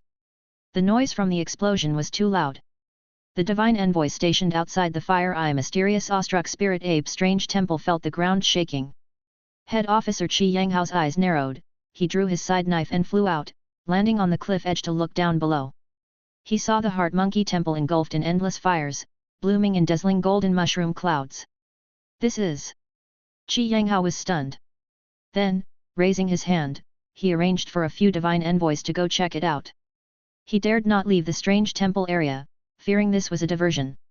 Qi Yanghao had a vague feeling that the corpse god cult might be about to make a move on this strange temple. So, he must stand guard here. However, Qi Yanghao's eyes twinkled. He had long been aware of something fishy going on with Heart Monkey Temple. As the abbot passed away in meditation, Heart Monkey Temple began to seal its gates. During this time, Qi Yanghao couldn't help but become wary of Heart Monkey Temple. Tonight, Heart Monkey Temple suffered an attack, confirming his suspicions. What exactly happened to Heart Monkey Temple? In front of Heart Monkey Temple, Li Qingshan, wearing a cat face mask, finally arrived after hurrying slowly. Then, he saw the splendid golden mushroom clouds blooming. He stood at the entrance of Heart Monkey Temple, his clothes fluttering and rustling in the howling winds. His heart was filled with sorrow. He indeed arrived too late. The dishes had all gone cold. He had hurried here only to see a firework display. In the distance, the divine base realm officers sent by Qi Yanghao arrived. And they saw the bent old man with the cat face mask, slowly turning to look at them. Sadness, resentment, fury, coldness. All these expressions merged into an indifferent gaze that seemed to see through the world's affairs. Since he was here, the old man sighed softly. That's right, it was us. The destroyers of the temple. Netherworld Ox Demon and Horse Face and Cat Face. Chapter 372. Underworld, Ox Demon and Horse Face? Underworld. Cat Face. Several officers from the Temple Control Bureau revealed a look of astonishment in their eyes upon hearing this. Ox Demon and Horse Face, they naturally knew of them. But this was the first time they had learned of the origins of Ox Demon and Horse Face. Underworld. The group looked at each other, their eyes flickering with perplexity, and they couldn't help but feel amazed. How had they never heard of this power, the underworld? Although obscure and unheard of, they dared not underestimate it. For the names of the Ox Demon and Horse Face had long been famous in Golden Light Prefecture City, who would dare to underestimate them? Li Qingshan looked indifferently at the temple officers, hunched over with his hands behind his back, his eyes deep beneath the cat face mask. He was late. He couldn't catch up with the heat of the action. However, it wasn't a big problem, he still wanted to blend in a bit in terms of participation. Moreover, he had considered it well before revealing the name of the underworld, having previously asked Li Che whether to publicize the name of the underworld. Li Che said to let it happen naturally. Li Qingshan understood immediately, it was best to promote it naturally. Isn't this? How much more natural could this time be? Even though cat-faced Li Qingshan did not make a move, merely adding a name meant claiming his involvement in this rat extermination operation, didn't it? With a faint smile, the voice of the elderly man with the cat face gradually filled the space between heaven and earth, echoing near and far. The officers from the Temple Control Bureau glanced around and realized the old man with the cat face had disappeared. The officers frowned at each other, no longer pondering what force the underworld might be. Carefully, they walked towards the Heart Monkey Temple to investigate the situation. Upon entering the Heart Monkey Temple, the three divine envoys' hair stood on end, a thick scent of gunpowder lingered, along with ceaselessly leaking divine fluctuations, extremely restless, making one feel nauseated. Even those with weaker cultivation would have their divinity drawn into disorder, thereby harming themselves. These were the remnants of divine radiation left after the explosion of the Guanyin Lotus bullet. The entire Heart Monkey Temple had become ruins, most of the temples had completely collapsed. As the divine envoys proceeded with their investigation, their expressions subtly changed. Corpse God Cult. There were so many evil people from the Corpse God Cult hidden inside the Heart Monkey Temple. Many who were not part of the Heart Monkey Temple were also hiding there, being forced out by the green elegant oxen and horses of the Golden Light Prefecture and had to hide within the stronghold of the Corpse God Cult. But they never expected to be found by the ox demon and horse face and get wiped out in one fell swoop. This matter was not simple. The divine envoys accelerated their movements and began to rapidly investigate the half-ruined Heart Monkey Temple. They found one body after another riddled with bullet holes. Cursed copper corpse. It's the current abbot of Heart Monkey Temple, Abbot Suan Li. He's been smashed into a pulp. How ruthless! Worthy of the ox demon, who detests evil. The name of the ox demon was already well known to the experts of the Temple Control Bureau. At that moment, they truly felt the ferocity and hatred the ox demon held for the corpse god cult. Boss, come take a look. One of the divine envoys, looking extremely grim, ran over. The head officer, carrying a side knife, followed up, with the other divine envoys also following. They arrived at that courtyard. In the courtyard, they saw heaps of densely packed bodies, the dried-up monk blocking the entrance, and the Zhong Kui statue shattered into two halves. They could almost imagine what exactly had happened here. The monk had fought until his oil ran out and his lights went out, all to restrain these souls from turning into fierce ghosts and completely losing the possibility of transcending. The few divine envoys sighed. The evil ones of the corpse god cult, truly deserve to die. Ox demon and horse face, true heroes indeed. The head officer exclaimed solemnly. Boss, there was also a cat face. The fierce wind howled and snow whirled about. The fire at the Heart Monkey Temple began gradually to diminish. Li Che, wearing a conical hat and a cute bull mask, stood on a large tree, engulfed in a black robe, fluttering in the winter snowstorm. Beneath the mask, his pupils reflected the gradually fading firelight of the Heart Monkey Temple. He sighed softly. Master Faxing, it wasn't that Li Che didn't want to save him, but that he was beyond saving. Burned out completely. Still alive, barely clinging by a breath. When Li Che killed Suan Li and broke the thousand-soul banner and other such spirit-nurturing techniques, as Master Faxing's thoughts emptied, he had already cut off his lifeline, leaving without any regrets. This was a master worthy of respect. With his own life, he maintained the current glory of the once great tradition of the Equal Heaven Temple. The Heart Monkey Temple was, after all, one of the three legacies passed down from the Equal Heaven Temple. Master Faxing preserved the last vestige of face for the Heart Monkey Temple. Li Che watched solemnly, the heaven and earth chessboard spread out again, centering on himself as a stellar position, expanding to encompass the entire Heart Monkey Temple within it. Ensuring that all the evil people of the corpse god cult were dead, he then dispersed the heaven and earth chessboard, vanishing into the snowscape like a breeze. When his figure reappeared, he had already returned to the workshop courtyard in Falling Flower Alley of the Golden Light Prefecture. Snow drifted from the sky. Li Che stood amid the falling snow. This time, he had truly gone all out, successfully killing a silver gang cursed bronze corpse. He had killed a 7 elements corpse god envoy. Although it was only a 7 elements lower rank corpse god envoy, this also meant that in terms of combat power, Li Che had now reached the level of Grandmaster completion. If he hadn't ascended the tower, and without the help of the Temple God Divinity chess piece, he would still have the potential to fatally strike at the Grandmaster posterior realm. Summarizing and replaying this battle, Li Che was elated. This battle was his most righteous battle yet, except for the Barrett snipe shot by Horseface. Chapter 373. The rest of the time, Bull Demon used sheer strength in a straightforward proper fight. Not bad. Li Che was very satisfied with this battle. However, satisfaction was one thing, complacency was another.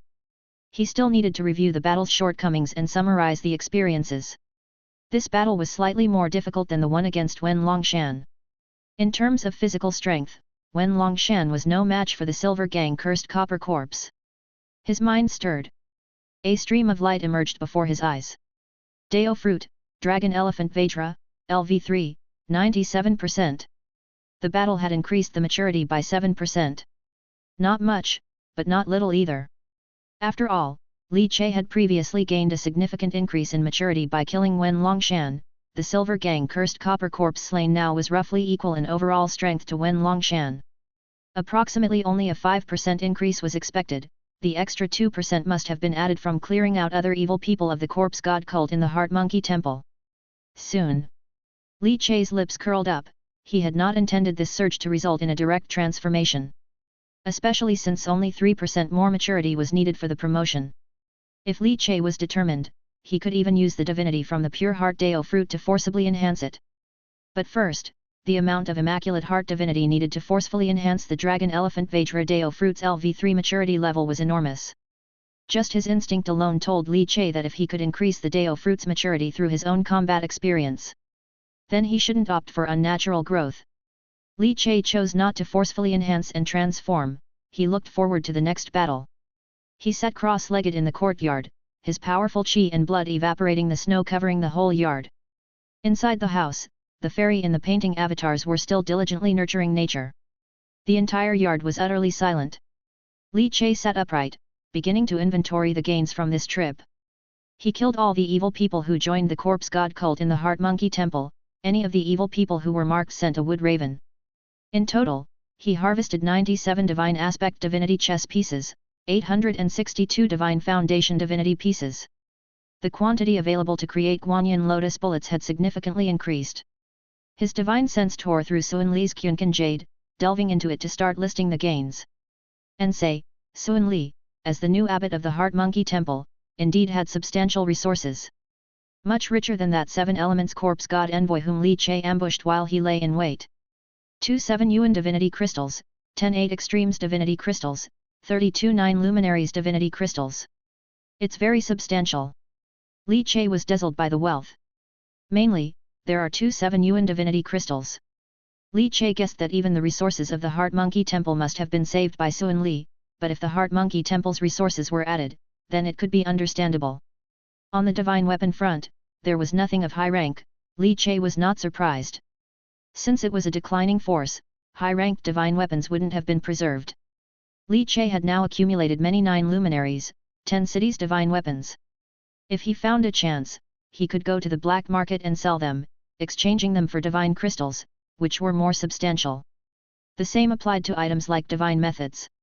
Li Che flipped through Suan Li and the Heart Monkey Temple's resource collections. Suddenly, his eyes slightly brightened. He grabbed a scroll written on spirit beast hide paper. The Dharma on it radiated an extremely intense glare of rank. Martial Saint Ultimate Study Primordial Chaos equal to Heaven Staff. Boom! The entire courtyard was as if ignited by Li Che's fiery heart, instantly evaporating the slow-falling snowflakes in the sky amidst hissing sounds, with waves of air surging upwards. A roaring wind gusted violently, and the airflow twined and rippled. Moments later, things gradually calmed down. Li Che's eyes shone brightly, like 2 blazing fires. Sigh. Martial Saint Ultimate Study. His voice could hardly conceal his surprise. Martial Saint, in the realm of the Qi and Blood martial path, only those above the Great Grand Master stage could be called martial saints. Those were individuals who had truly reached the pinnacle of the Qi and Blood martial path. The heritage of the Equal Heaven Temple? Li Che's eyes lit up, but then he quickly contained his emotions, sensing something amiss. Because, if Heart Monkey Temple indeed held the heritage of the Equal Heaven Temple, it simply could not have been preserved. This martial saint ultimate study definitely had some issues. Li Che quietly and seriously started reading through it. A moment later, he closed the beast hide booklet. An incomplete martial saint ultimate study. Only 1/3 is here. It's somewhat similar to that incomplete equal to Heaven's face, also only 1/3. This martial saint ultimate study was divided into 3 parts, capturing only a portion of it. No wonder Heart Monkey Temple was able to keep it. Because the incomplete martial saint ultimate study is very difficult to practice, carrying the risk of ruining oneself. The ultimate martial studies undoubtedly rank high, but once incomplete, the entry level is hard, and progression even harder. The difficulty of entry isn't just hearsay. In the hundreds of years since Heart Monkey Temple acquired this equal to Heaven staff, countless have attempted this ultimate study, and many noble families of the Golden Light Prefecture city have learned it as well. But those who truly entered its door could be counted on one hand, and they could merely enter. No one else could even do that. The difficulty of entry is evident, hence, this incomplete ultimate martial study could still remain with Heart Monkey Temple. It was like a stinky and hard piece of privy stone. Despite bearing the name of a martial saint ultimate study. An ultimate study that no one could learn is no different from trash. Incomplete. Li Che's eyes shone brightly. No matter, it's all to be integrated into my myriad transformations dragon elephant anyway. Whether incomplete or not, it's quite fine. Li Che smiled. His myriad transformations dragon elephant accommodated all martial arts, even incomplete ones could be integrated into it. Chapter 374. Difficult to get started? With the Dragon Elephant Vajra Deo fruit at my disposal, no matter how hard it is to get started, I, Li Che, can make it happen. Li Che couldn't help but look at it over and over again with great affection. It was his biggest gain so far. The martial saint's ultimate study, even incomplete, is still precious. If one could cultivate it to the level of a master, according to the might recorded in the technique, it would be comparable to the power of a great grandmaster's ultimate study. Great grandmaster. Li Che felt a slight heaviness in his heart. Even with the ascending stance activated, he would probably not be a match for a great grandmaster. I wonder if activating the Golden Heavenly King's ascending stance would be enough to withstand a great grandmaster? But the Golden Heavenly King's ascending stance also has its drawbacks, mainly its lack of endurance. And as for the divinity chess piece of the Golden Heavenly King, I currently cannot fully bear it. If one could completely bear a Heavenly King chess piece, they would certainly have combat power at the great grandmaster level. But for now, I can only bear half a piece at a time while ascending. Perhaps, once I refine my 5 viscera and 6 bowels to the grandmaster posterior realm and my physical strength increases, I'll be able to bear an entire Golden Heavenly King divinity chess piece. Li Che mused. Estimating the gap between himself and a great grandmaster, a sense of urgency and crisis flooded his mind like a tide once again. Cultivate. Li Che was too restless to rest. On the spot, he began to train in the incomplete martial saint ultimate study, primordial equal to heaven staff. The next day, the news that Heart Monkey Temple had undergone a great change and had been annihilated by the Ox Demon immediately spread through Golden Light Prefecture City like a spring breeze overnight. The Netherworld Ox Demon and Horse Face, among others. Cat Face. Are at latest chapters at Freeognovlo only. This news, like a giant stone thrown into a turbulent lake, caused an instant uproar. The name of the underworld was also mentioned for the first time in Golden Light Prefecture City. The Qin family, the elder Qin Dickon emerged from seclusion. Listening to the report from his subordinates, his expression turned extremely somber. The forces of the underworld. I've never heard of them, but they have 2 formidable individuals, Ox Demon and Horse Face. The Ox Demon emerges silently, with cruel and ruthless methods. Horse Face, on the other hand, can arrest souls from thousands of miles away. Both are not to be trifled with. Investigate, thoroughly investigate what this underworld is all about. It wasn't just the Qin family. The Hai family, Gong family, and Gong Yang family were also shaken, sending people to probe into the secrets of the underworld. Besides them, those most disturbed were the remaining 4 of the 5 major sects of Golden Light Prefecture. Originally there were 5, but with the destruction of Heart Monkey Temple, only 4 remained. Gold Split Gate, Bamboo Forest Academy, Watching Tide Pavilion and Sand Scorpion Forest. These 4 sects were terrified. Heart Monkey Temple was by no means weaker than them and even ranked above them after the abbot Xian Li allied with the corpse god cult and reached the level of a silver rigid cursed bronze corpse. In terms of strength, Heart Monkey Temple might even rank ahead of them. After all, these noble families and sects each only had a divine minister ancestor presiding, and few were in the post-divine phase. Yet the silver rigid cursed bronze corpse that could be considered to have a complete divine appearance, capable of combating the Yuanxiang realm and the divine origin realm. Such a powerful entity was killed by the Ox Demon. Before they knew it, the threat brought by the Ox Demon was enough to deter various forces. However, it only intimidated the native forces of Golden Light Prefecture. While they were daunted, they also breathed a sigh of relief. Because an outpost of the corpse god cult had been eradicated, reducing the threat to them slightly. Even though everyone knew that the corpse god cult probably had other hideouts, removing one was one less threat, signifying that the cult's influence in Golden Light Prefecture City had been weakened. City Lord's Mansion. The young prince, listening to the report from his subordinates clad in black armor, suddenly raised an eyebrow. The underworld. I've never heard of this force before. It's no match for forces like Hunting God Pavilion, likely just a local small-time player, not worth much attention. But this underworld Ox Demon, who specifically targets the evildoers of the corpse god cult, that's somewhat interesting. A local small-time force, huh? The Ox Demon's methods are intriguing. Does he kill using mechanisms? Was Wen Longshan killed by his hand? The young prince tapped his fingertips lightly on the desk. Though only 5 years old, he was already accustomed to mimicking his father, King Pingluan Ji Moli, in tapping the desk authoritatively. Suhueli beside him nodded slightly, his expression indifferent. The death of Wen Longshan had always been a pain in his heart. It was supposed to be a perfect counter-hunt plan, with Wen Longshan merely as bait, but the bait was taken. Which meant his counter-kill plan had completely failed and become a laughing stock. Does Brother Su really want to kill this ox demon? The young prince asked, seeing the look on Suhueli's face and couldn't help but smile. Suhueli looked at the young prince, smiled and said, "Of course I want to kill him, but the ox demon is not easy to kill, with his puzzling methods, appearing and disappearing like a ghost, possessing a mysterious art of teleportation. As for Horseface, he is even more sinister, capable of sniping people from tens of miles away, his whereabouts nearly impossible to trace. They killed Wen Longshan Colonel, and naturally, I am filled with wrath, desiring to eliminate them to settle this. But young prince, your main goal in coming to Golden Light Prefecture City is to acquire the inheritance of the third prince's mysterious temple, so best not to create unnecessary complications. Everything should focus on the affair of Temple God Resonance." Suhueli spoke earnestly. The young prince, upon hearing this, pursed his lips. "Thank you for the advice, Brother Su. I understand," he said. Suhueli's expression softened considerably. Ox demon, Horseface, and the like are not worth diverting the young prince's precious attention. Everything can wait until after the inheritance from the temple god is sorted out, he assured. Upon hearing this, the young prince Jihihui nodded gravely. The tumult rose and fell for 5 days before Golden Light Prefecture City gradually calmed down. Within the small courtyard, steam billowed, and terrifying currents of air roared and surged like jiao dragons, without pause. Li Chei's body, from top to bottom, seemed as if his muscles and bones were twisted steel, immense power bursting forth from within. Chapter 375. The wooden stick in his hand suddenly snapped, crackled, and exploded with countless dust and debris as the falling snowflakes burst into fragments in an instant.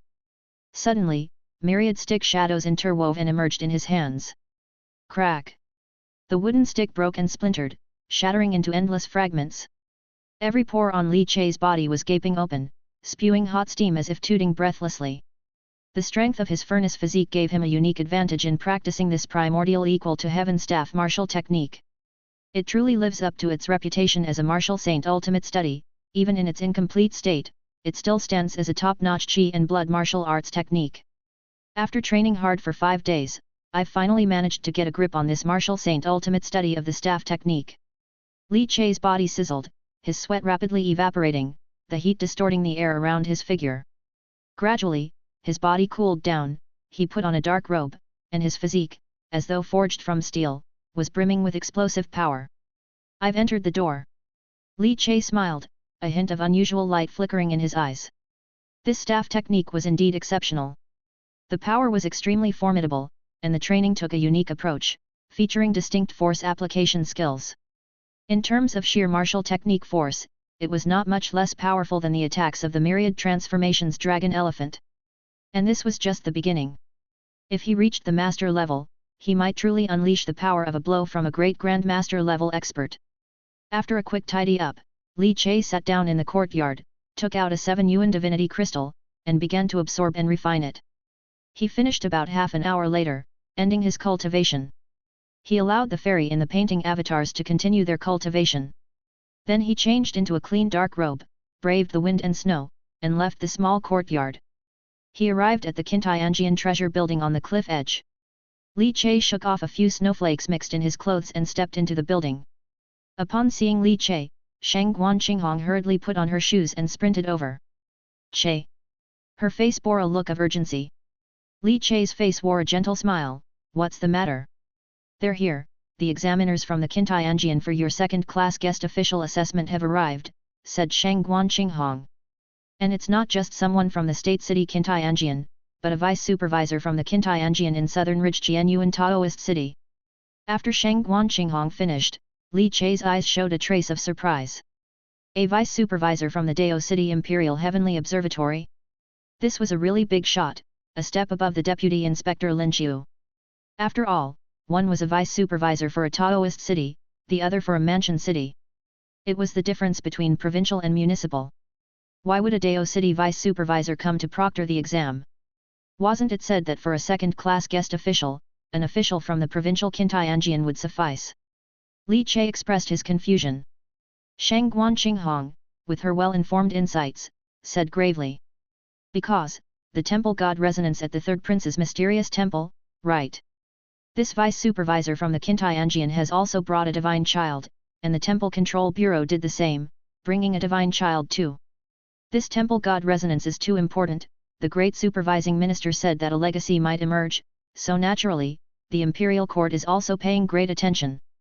So, the divine sect sent a divine child, and the imperial court is not willing to be outdone. Shang Guanqinghong continued with fervor, XIXI's competition pressure is getting bigger and bigger. It's too competitive, really too competitive. Shang Guanqinghong felt overwhelmed just thinking about the pressure. The imperial court's divine child from Dao City, plus the son of King of Quelling Chaos G Moli, and the divine child from the divine sect of Dao City.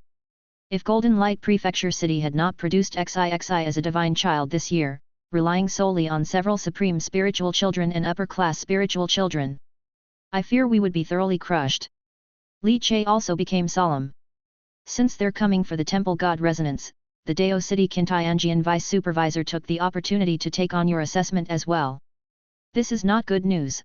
An official from the Dao City Qintianjian will naturally have higher standards for the assessment and will be much stricter.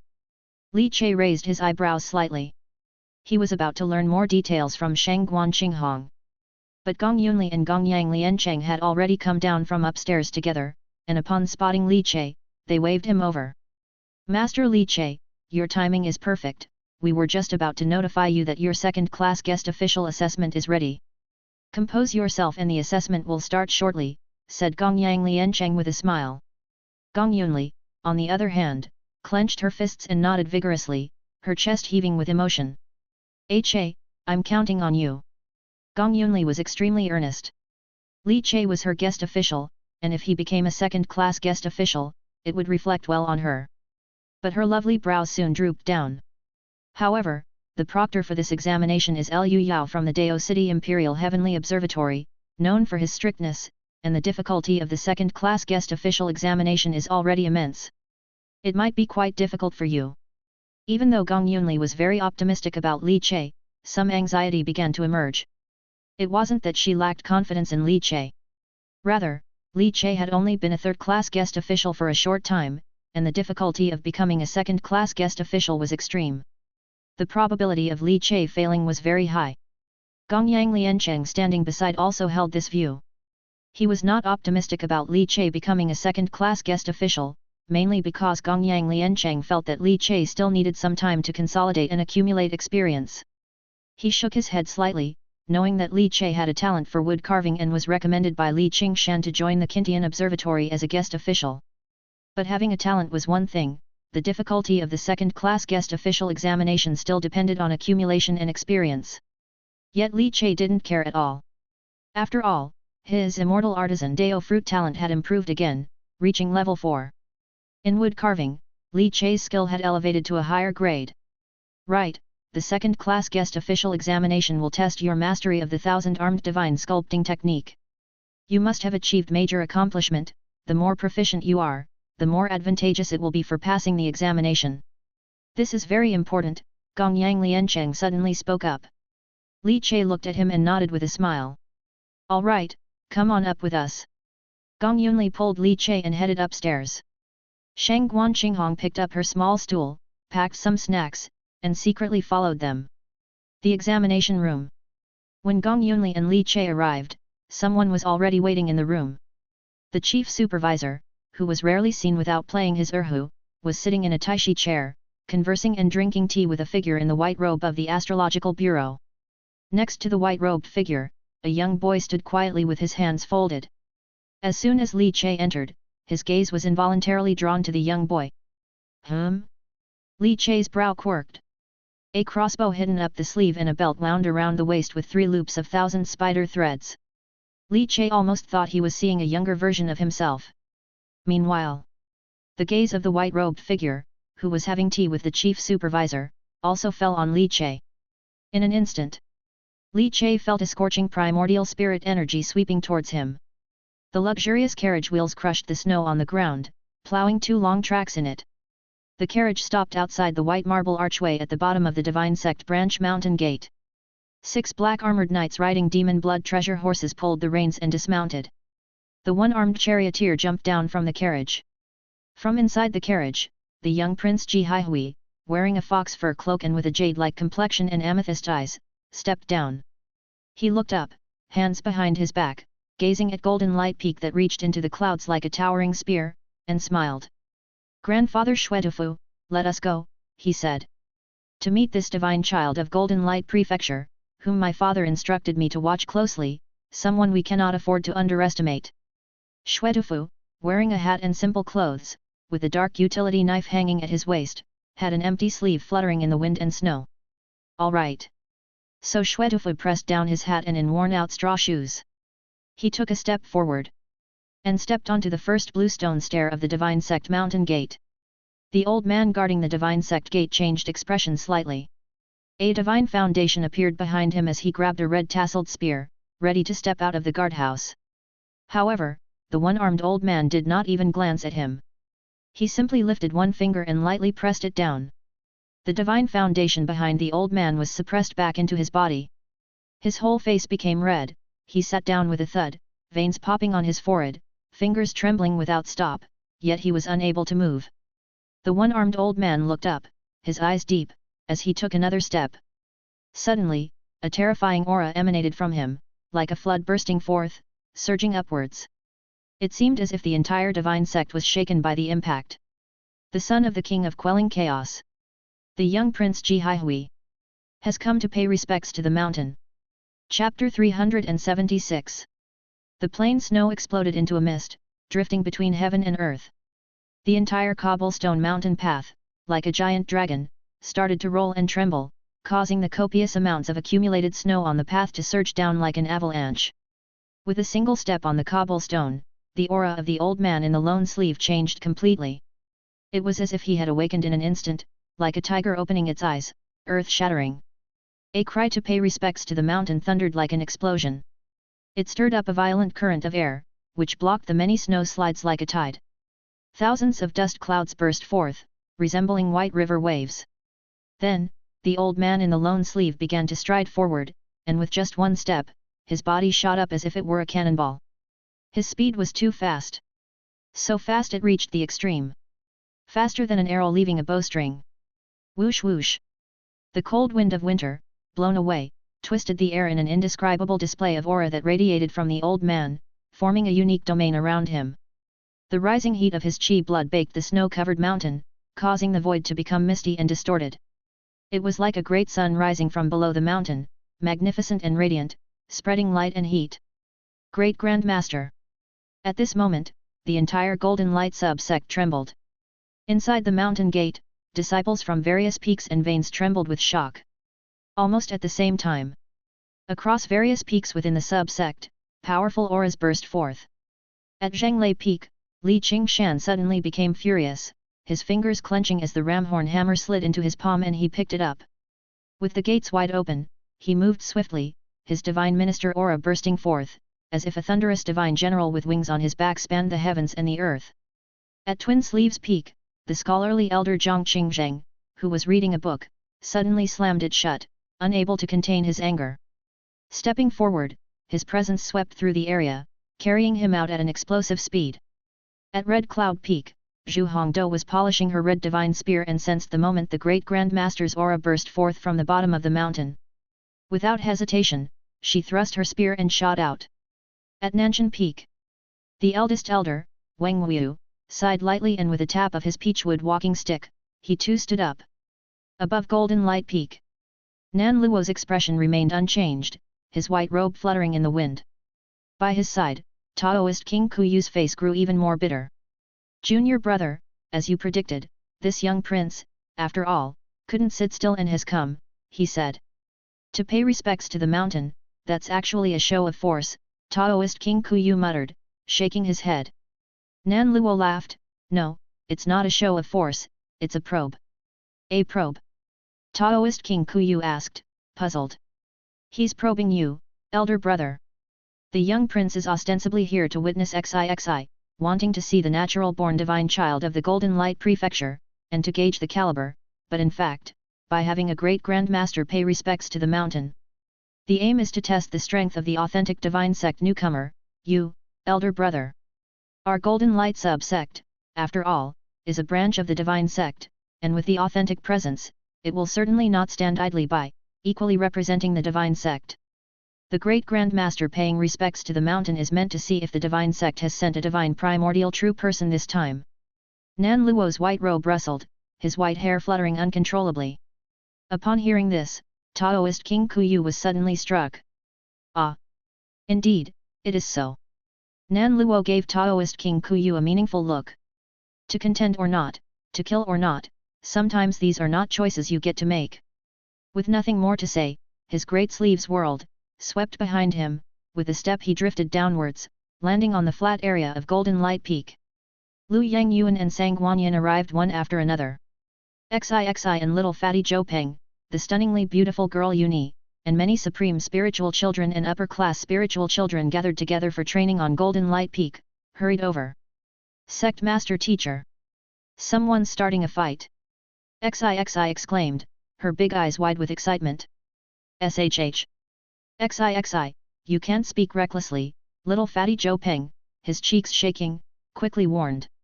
Xixi tilted her head, but if the other party is provoking, doesn't paying respects to the mountain mean they want to fight? Little fatty's head shook fervently, as if spinning a rattle drum. Of course not, this person is a great Grand Master, who can beat him?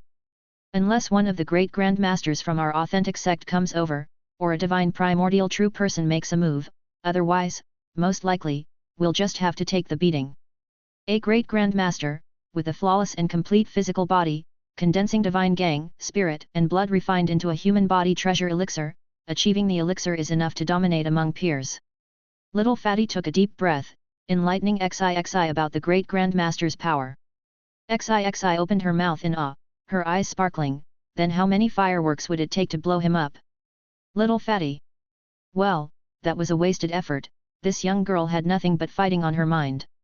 Fearlessly confronting the great Grand Master. Truly, remarkably brazen.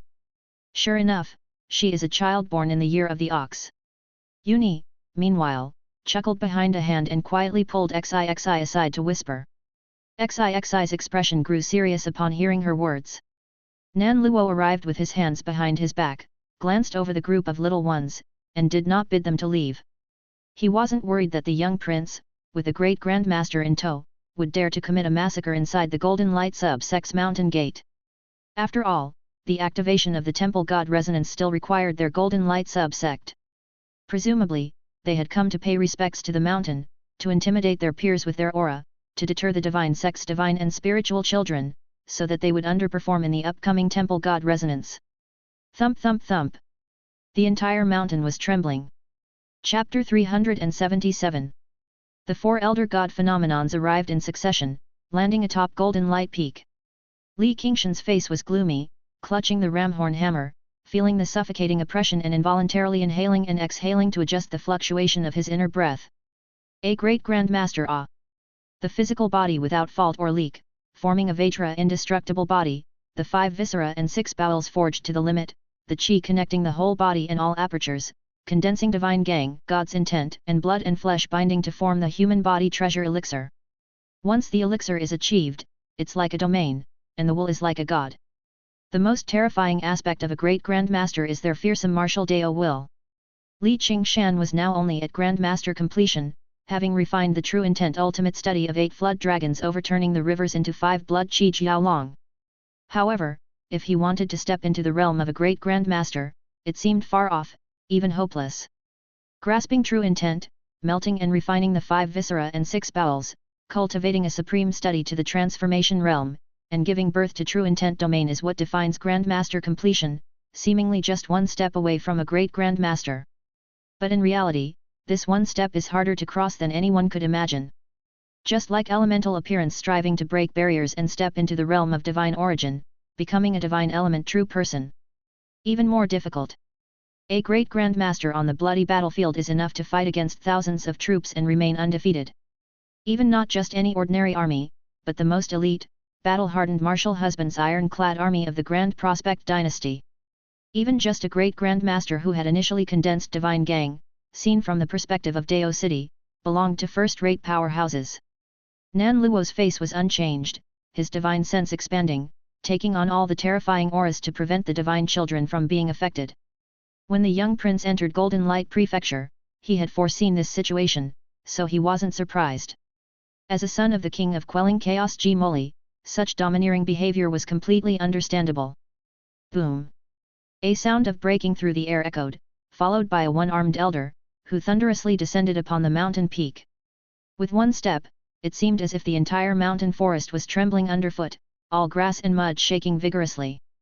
Countless streams of air, as if they had materialized, were torn apart violently, and the roar on the mountain peak continued unceasingly. The elder landed in front of Dapping. His black hair flew about, the empty sleeve under his cloth clothes lashed out, and although he wore only straw shoes, no one dared to underestimate his might. Master of Divine Gang. Xuetufu.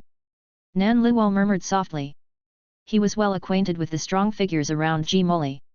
Xuetufu slowly opened his eyes, and in an instant, the snow on the entire mountain peak came to an abrupt halt. It was as if the night sky was enveloped by even denser and deeper darkness, dim and oppressive. This was the martial Dao will of a great Grand Master. Xuetufu didn't act, merely displaying his martial Dao will, and it formed an extremely terrifying pressure. Nan Luo's expression became extremely solemn, the divine appearance emerged from behind, and brilliant golden light shone forth. His body's sinews all sang in harmony, he was after all a Grand Master completion martial artist, and his body involuntarily emitted a splendid humming. That was the defensive response after sensing the martial Dao will. Ah! A soft sigh suddenly emerged from within the divine palace. Xuetufu's gaze shifted slightly, he looked up, and the black firewood knife at his waist began to tremble. A Taoist slowly walked out from within the divine palace. Xuetufu, if you move to take down the mountain, do so, why be so overbearing?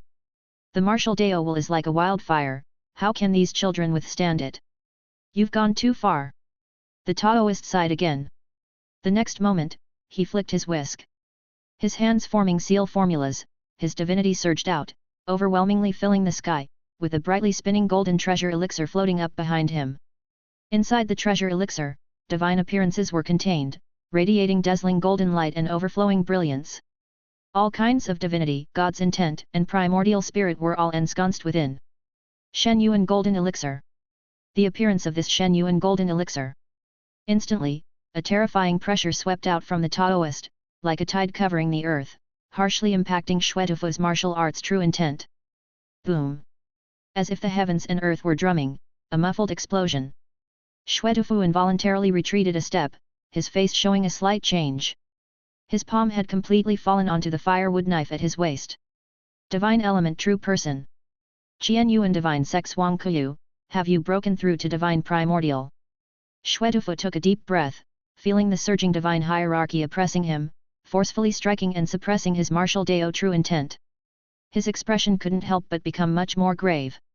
Just as the young prince had guessed, the Qian Yuan divine sect had truly sent a divine element true person.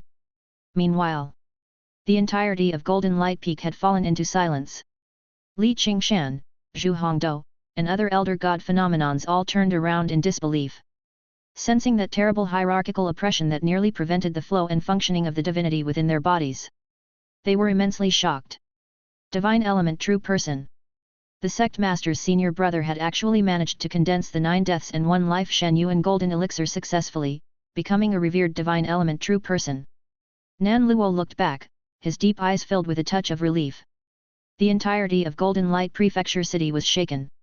As the young prince brought a great Grand Master to visit the Golden Light sub-sect, all the strong figures in the city were alarmed. The divine ancestors from the Qin family, Hai family, Gong family, and Gong Yang family all soared into the sky, their divine senses spreading out to sense from afar. That was a great Grand Master. A great martial arts master was able to contend with divine element true persons. If this great martial arts master also stepped onto the path of divinity and reached divine primordial, that would be terrifying to the extreme. However, Xuetufu had not stepped into divine primordial in the path of divinity, he was only in the post-divine phase. Chapter 378. Because he had spent most of his time on martial arts cultivation, divine cultivation naturally slowed down. Great Grand Master. The expressions of several diviner ancestors changed repeatedly, filled with unexplained awe. However, they also understood that this fight was not going to happen. The young prince was just seeking to pay respect to the mountain and meet the divine children. Truly laying hands on them was out of the question. But soon, the expressions of several diviner ancestors changed once again. Because a surge of aura, even more powerful than that of a great Grand Master's martial Dao will, burst forth, so immense that, from a great distance, one might catch a glimpse of that terrifying Shen Yuan golden elixir. Divine element true person. It was at this moment that the diviner ancestors from the noble families truly understood the young prince's purpose. He wanted to probe the foundation of the divine sect in Golden Light Prefecture.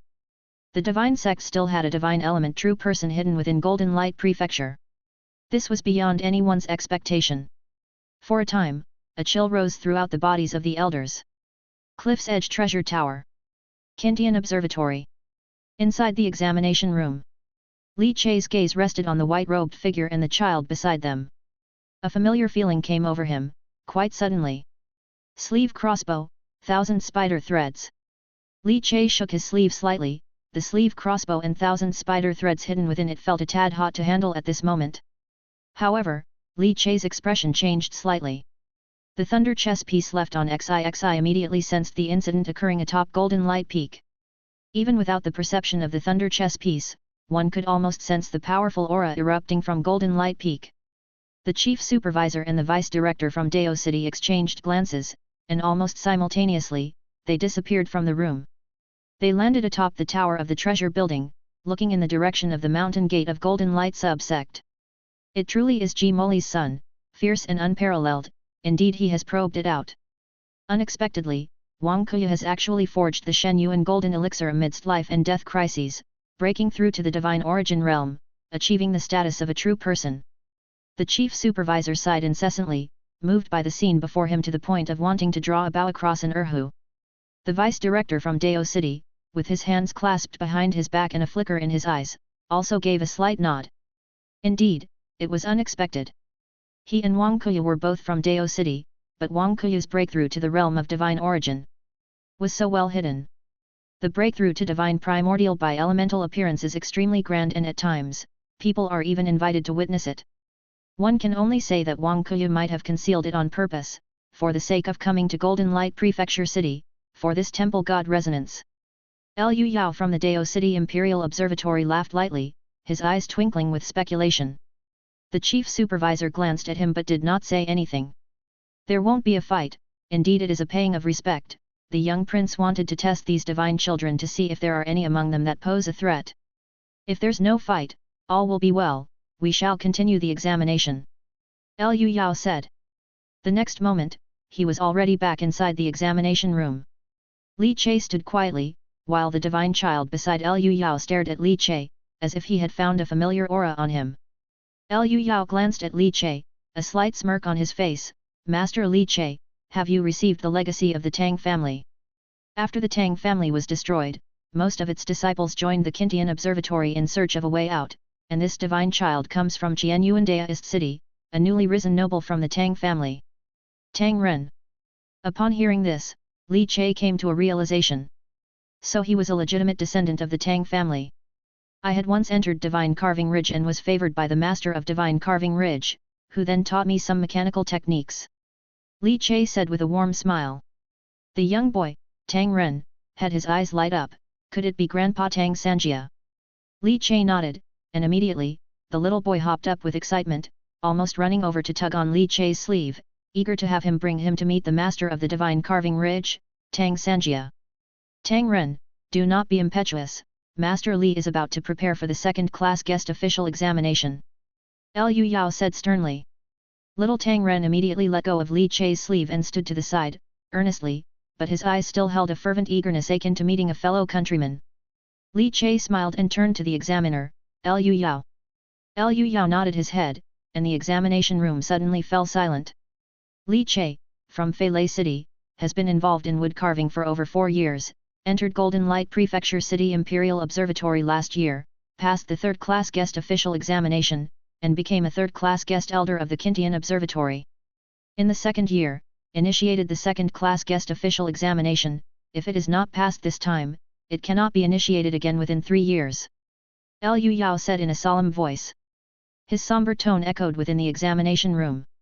The second-class guest official examination will be presided over by Liu Yao, Vice Director of Daokeng Imperial Observatory. All records are documented, and any objections can be appealed to the Capital Divine Heaven Bureau. As the examination commenced, the atmosphere grew increasingly tense. In the distance, Shang Guanqinghong and Gong Yunli huddled together. The two had brought little chairs and were sitting in a corner, one cracking seeds and the other eating snacks, excitedly and expectantly watching Li Chai's examination. The second-class guest official examination was certainly not as simple as the third-class guest official one. Gong Yunli didn't really think highly of Li Chai's chance since it had only been a year, but completing the accumulation of merit within a year was not entirely impossible. Liu Yao nodded his head and slowly wrote in the record, of clear origins, within the year at the Prefecture City Kintian Observatory, undertook missions diligently and earnestly. Now, about to initiate the second-class guest official examination. The second-class guest official examination is divided into three aspects.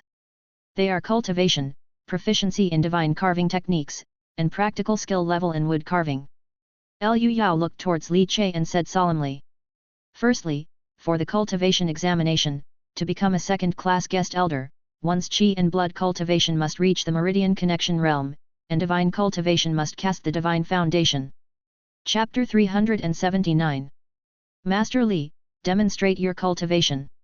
As the words fell, everyone's eyes inside the assessment room shifted slightly, all of them curiously staring at Li Chai. Meeting the cultivation standard was a mandatory requirement. If one's cultivation didn't meet the standard, the assessment was needless to proceed with, they would be directly eliminated. This was the standard for the assessment of a second-class guest official. As for the specifics of Li Chai's cultivation, many were unclear. Yet, Gong Yunli and others knew that Li Chai hadn't been cultivating for long, and he was extremely low profile, almost always working from 9 to 5 in Mansion City. Even though his daughter had joined the divine sect and became a divine child, he still maintained his low-profile demeanor. What exactly Li Chai's cultivation level was, the crowd really wasn't sure. The assessment room was eerily quiet. Everyone was waiting for Li Chai to reveal his cultivation level. Li Chai smiled, showing no signs of stage fright. For him, meeting this cultivation standard was indeed very easy. But now, the question for Li Chai was how much of his cultivation to reveal. His dark robe trembled slightly as he stepped forward, clenched his fingers, and a surge of qi rushed through him, his sinews and bones resonating as if a qi channel had burst forth from his heavenly spirit cover to his feet with a thunderous sound. His qi and blood martial cultivation has indeed reached the qi channel's realm, Gong Yunli remarked with a nod, a hint of joy appearing in her eyes. However, in the next moment, her enchanting eyes suddenly widened. Because with Li Chai's grip, the airflow within the assessment room seemed to be completely swept away, whirling violently. Mysterious vein through channel opening. Gong Yunli let out a startled yah of surprise. Li Chai's body trembled again, and as the state of the white tiger chaotic wind fist merged into his body, it caused another transformation in his qi and blood, as furious as a tiger descending the mountain. It seemed as though everyone in the room could hear the roar of a tiger, shaking the entire room. Divine vein. Gong Yanglianken's eyes twinkled, astounded. Powerful qi and blood surged and then gradually receded, leaving Li Chai with a gentle smile on his face. Lord Lu, next is the nurturing nature level of cultivation, Li Chai said. Liu Yao nodded slightly, his gaze sharpening. Li Chai remained standing in place, lifting his hand to press on the mud pill between his eyebrows. Divinity suddenly boiled over within the examination room, and subsequently, a divine base ascended from behind Li Chai. Shang Guanqinghong blinked. When did Chai break through to the divine base realm? So fast. During the third-class guest official assessment last time, wasn't Chai only at the level of nurturing nature like a stream? In 1 year, Chai had gone directly from 3 transfers of blood change to divine vein, nurturing nature like a stream to forge a divine base. Incredibly astonishing. What kind of monster is this? This talent is too exaggerated. But then, considering that Li Chai's daughter is Prodigy Zixi, a rare Jiazi child prodigy from Golden Light Prefecture, it seemed somewhat reasonable. Liu Yao scanned the document before him and raised his eyebrows slightly. 9 luminaries Suansi Lu Sword Divine Base, not bad, it meets the requirements. But a year ago, you were merely at nurturing nature like a stream. How could you create a divine base in such a short year? Liu Yao's gaze swept over lightly. Li Chai retracted his divine base into the mud pill and said with a smile, Perhaps, there are more resources in Mansion City, and the food is good. This year, I've worked diligently, earning a total of 56 divine crystals, all of which I've refined, thus leading to the breakthrough in cultivation. Deputy Supervisor Lu, what you may not be aware of, Li Che, is the biological father of Golden Light Prefecture's divine child prodigy Zixi, the chief supervisor said with a smile as he stroked his beard. When Li Qingshan went to Feilei City to test for spirit children, Li Che's talent was also detected. Although he was 20 years old, he was divinity without blemish or flaw, a supreme spiritual child with extremely high talent. Just a bit older, that's all. Hearing this, Lu Yao smiled and looked towards Li Che. A 22-year-old spiritual child? He didn't doubt much. Under his primordial spirit perception, Li Che's displayed cultivation was indeed as he had shown. Lu Yao trusted his primordial spirit detection even more. He didn't believe Li Che could hide from his primordial spirit's search. After noting down Li Che's current cultivation realm on the document, it represented that Li Che had passed the first round of the cultivation assessment. The second test is to evaluate the 1,000-armed divine sculpting technique. This technique, 1,000-armed divine sculpting technique, is a fusion of a divine secret technique and divine martial arts, Lu Yao said. 7-element divine sculpture technique, as well as the 1,000-armed divine sculpting Ju Shuet. You may demonstrate. Lu Yao instructed. For a heavenly oversight guest official, the 1,000-armed divine sculpting technique is the most important, as it is transmitted by Kintian Observatory, and the level of mastery also relates to whether one qualifies as a guest official. After Lu Yao finished speaking, Li Che immediately took action, his qi and blood bursting forth as he flung out his arm in an instant. Countless shadows piled up layer upon layer, dense and numerous, as if behind him they transformed into hundreds of arms, each one in a different posture, with every finger acting differently, as though they were grasping, carving, pressing. Bang! All the 1,000 arms converged, smashing into the air ahead, the airflow intensely stirred, as if striking the surface of a giant leather drum, bursting forth with a deafening roar. Whoosh! Li Che's arm swung again, his qi and blood surging like a furnace overturning, the countless arm shadows stacking up nearly solidified, spreading out behind him like a peacock displaying its feathers. 1,000-armed divine sculpting technique, the realm of a master. Whoosh! After Li Che demonstrated the divine carving technique, there was suddenly a buzz of astonishment in the examination room. Shang Guanqinghong, Gong Yunli and Gong Yang Liancheng were utterly shocked. In just 1 year, to have mastered the 1,000-armed divine sculpting technique to the level of a master? Is this what talent looks like? Li Che's wood carving talent was outstanding, and it enhanced his ability with the 1,000-armed divine sculpting technique. But this enhancement, wasn't it overly significant? Even the chief supervisor and Lu Yao revealed looks of surprise. They had thought that Li Che mastering this divine sculpting technique to major accomplishment was already his limit, yet unexpectedly, he had entered the realm of a master. No wonder he had the confidence to undertake the second-class guest official assessment. Li Che reigned in his aura, the shadows of 1,000 arms disappeared, his expression gentle. As his own cultivation improved, Li Che could also appropriately reveal a bit more of his true strength, enabling him to gain more benefits. Lu Yao narrowed his eyes, observing the gentle young man before him with some surprise. This young man, he has the stature of a special class guest minister. According to the records, his growth rate is too fast. A fine prospect. Lu Yao could not help but think about poaching him. Such a fine prospect, if sent to Dao City's Imperial Heavenly Observatory, could receive even more resources and develop and improve more quickly. Very good, you've mastered the 1,000-armed divine sculpting technique to the level of a master, which meets the requirements for a second-class guest official. Next, comes the final assessment. Wood carving skill assessment. Independent carving. Lu Yao stood up. He waved his hand. In a flash, 3 seemingly simple wood carvings appeared on the desk. Yet the expression on the wood carvings was lifelike, as if they were about to come to life. These 3 are temple god wood carvings from the Chi Yuan mysterious temple. You have the time of 1 incense stick to complete an independent wood carving. After the carving is complete, your wood carving will be placed alongside the 3 temple god wood carvings. At that time, divine mutual exclusion will occur, and if your wood carving can withstand the divine power of the 3 temple god wood carvings for the duration of 10 breaths, you will be considered to have passed the assessment. Lu Yao said calmly. Li Che's gaze immediately fell upon the 3 temple god wood carvings. His eyes flickered slightly. He suddenly understood why the chief supervisor, when he proposed to take the second-class guest official assessment, had asked him to visit the mysterious temple and observe the temple god. Was it for this moment's preparation? Li Che laughed. There was not a hint of panic or tension in his heart. He glanced over the 3 temple god wood carvings. He slowly walked to the pile of wood, selected a piece of 8 extreme spirit wood, gently tapped it, his chi and blood steaming, drying out the moisture within the spiritual wood. Then he returned to his workstation. Taking out his carving knife, he began to carve. Since he didn't plan to hide his skills and wished to show a little of his ability, Li Che let go. His eyes suddenly sharp, the immortal artisan Dao fruit within his chest at level 4 throbbed, the carving knife danced in his palm, and the next moment, it touched the wood. Amid the tearing sound, wood shavings flew in all directions. With each knife raise and fall, the blade gleamed like a wandering dragon. Then, a wood carving slowly took shape under Li Che's knife.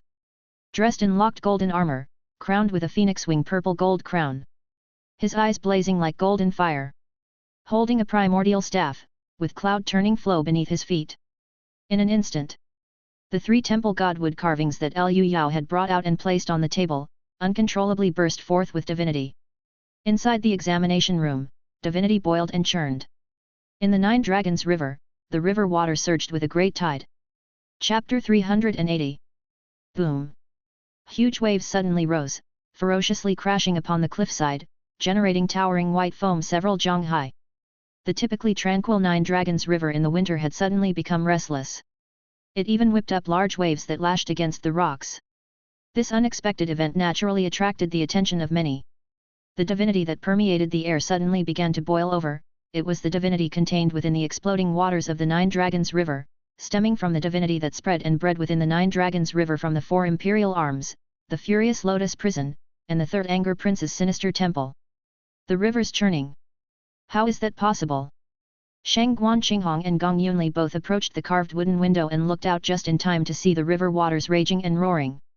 It seemed as if there were giant beasts lurking beneath the flow, colliding fiercely with the cliffside rocks, causing the entire treasure tower to shake. Wave after wave, even more terrifying than the waves caused by Li Che's last sculpting session of the 3rd prince's statue. The snowflakes drifting through the sky seemed to melt in an instant, turning into a pitter-patter of falling rain. Raindrops exploded on the river's surface, producing a barrage of explosive sounds. The river's surface along the inner city's 9 Dragons River tributary collapsed several jong in an instant. It was as if a giant beast on the other end of the river had fiercely sucked in a mouthful of water, swallowing the half-river's tide completely, and then spewing it out. This shouldn't be. The statue Li Che is carving now isn't the 3rd prince's, is it? Gong Yunli was a bit stunned. If it isn't the 3rd prince's statue, why would it agitate the divinity within the 9 Dragons River? This doesn't make sense. She was struggling to process the situation at hand. Shang Guan Qinghong was also puzzled. The river violently struck the rocks upon the cliffside, and the suddenly risen waves were now higher than the treasure tower itself. Like an endless water curtain, it continuously washed over everything. The thick divinity spread and intertwined ceaselessly within the assessment room. It was too dense. The chief supervisor narrowed his eyes, the erhu at his waist trembling, its strings as if plucked and played by an invisible force, emitting a faint sound. Deputy Inspector Liu Yao of Dao City, his gaze solemn, fixed on the wood carving being sculpted by Li Che. The only explanation was that it was Li Che's carved statue of the deity that had stirred up the fury of the 3rd Crown Prince's divinity in the 9 Dragons River. Not only that, Li Che had only sculpted the outline of the statue so far, and the 3 temple god statues he had set up were also infused with divinity. Faintly, 3 silhouettes, emitting the suppressed divinity of the temple god rank, hovered slightly behind the 3 statues. That is. The chief supervisor stood up, stroked his beard, his eyes sparkling. Though it was only an outline, he felt as though he remembered something. Li Che was not affected in the slightest. His carving knife was still dancing in his hands as he sat on the chair. His essence, chi, and spirit were highly concentrated and infused with the skill of the 1,000-armed divine sculpting technique, perfectly executed by his hands. The master level of the 1,000-armed divine sculpting technique was not only manifested in killing. Its artistic mastery was just as impressive. The carving knife tore through the spirit wood organization, the falling debris blown away by the surge of chi and blood. Counts of knives danced among his fingers, the tools changing spectacularly, with the craftsmanship so fantastical and dreamlike. Li Che's eyes flickered open and closed, and in his mind emerged the extremely renowned image from a previous life, an indelible figure from everyone's childhood. Every single monkey hair was vividly detailed, and the golden hoops on the primordial staff were carved out. The cloak billowed, with lotus-patterned cloud-walking boots stepping on clouds, as if it was about to break out of the statue's shell, coming to life with splendid detail. When the final cut was made. Add latest chapters at Audiobooks only. The heavens and earth seemed to quiet down at that moment. The thick divinity surged out from the statue, almost like forming invisible ripples spreading out. The air laden with the divinity of the eight-armed prison lotus furious third prince seemed to solidify at that moment, gathering upon the wood carving brought forth by Li Che and sweeping out. Pop, pop, pop. 3 explosive sounds rang out. The silhouettes invoked by the 3 temple god statues Liu Yao had brought out seemed to each have been hit by a silent blow. They burst into divine mist and dissipated. The 3 statues also cracked with fissures and fell completely silent. For a moment, the entire assessment room became very quiet. In the distance, Tang Ren, the little descendant of the Tang family, opened his mouth wide, his eyes gaping, his heart full of shock. So fierce, so powerful. It seemed he also knew mechanical techniques. Truly a role model for my generation. Liu Yao stood there, stunned, looking at the 3 broken statues that he had personally carved. Although done casually, their quality was not bad. They also possessed 6 to 7 parts of a temple god's essence. After Li Che carved out the temple god's statue, they seemed like they had actually been beaten by this temple god, their divinity fluctuating and emotions intense. Could it be that these 3 temple gods had really been beaten before? Liu Yao's expression subtly changed.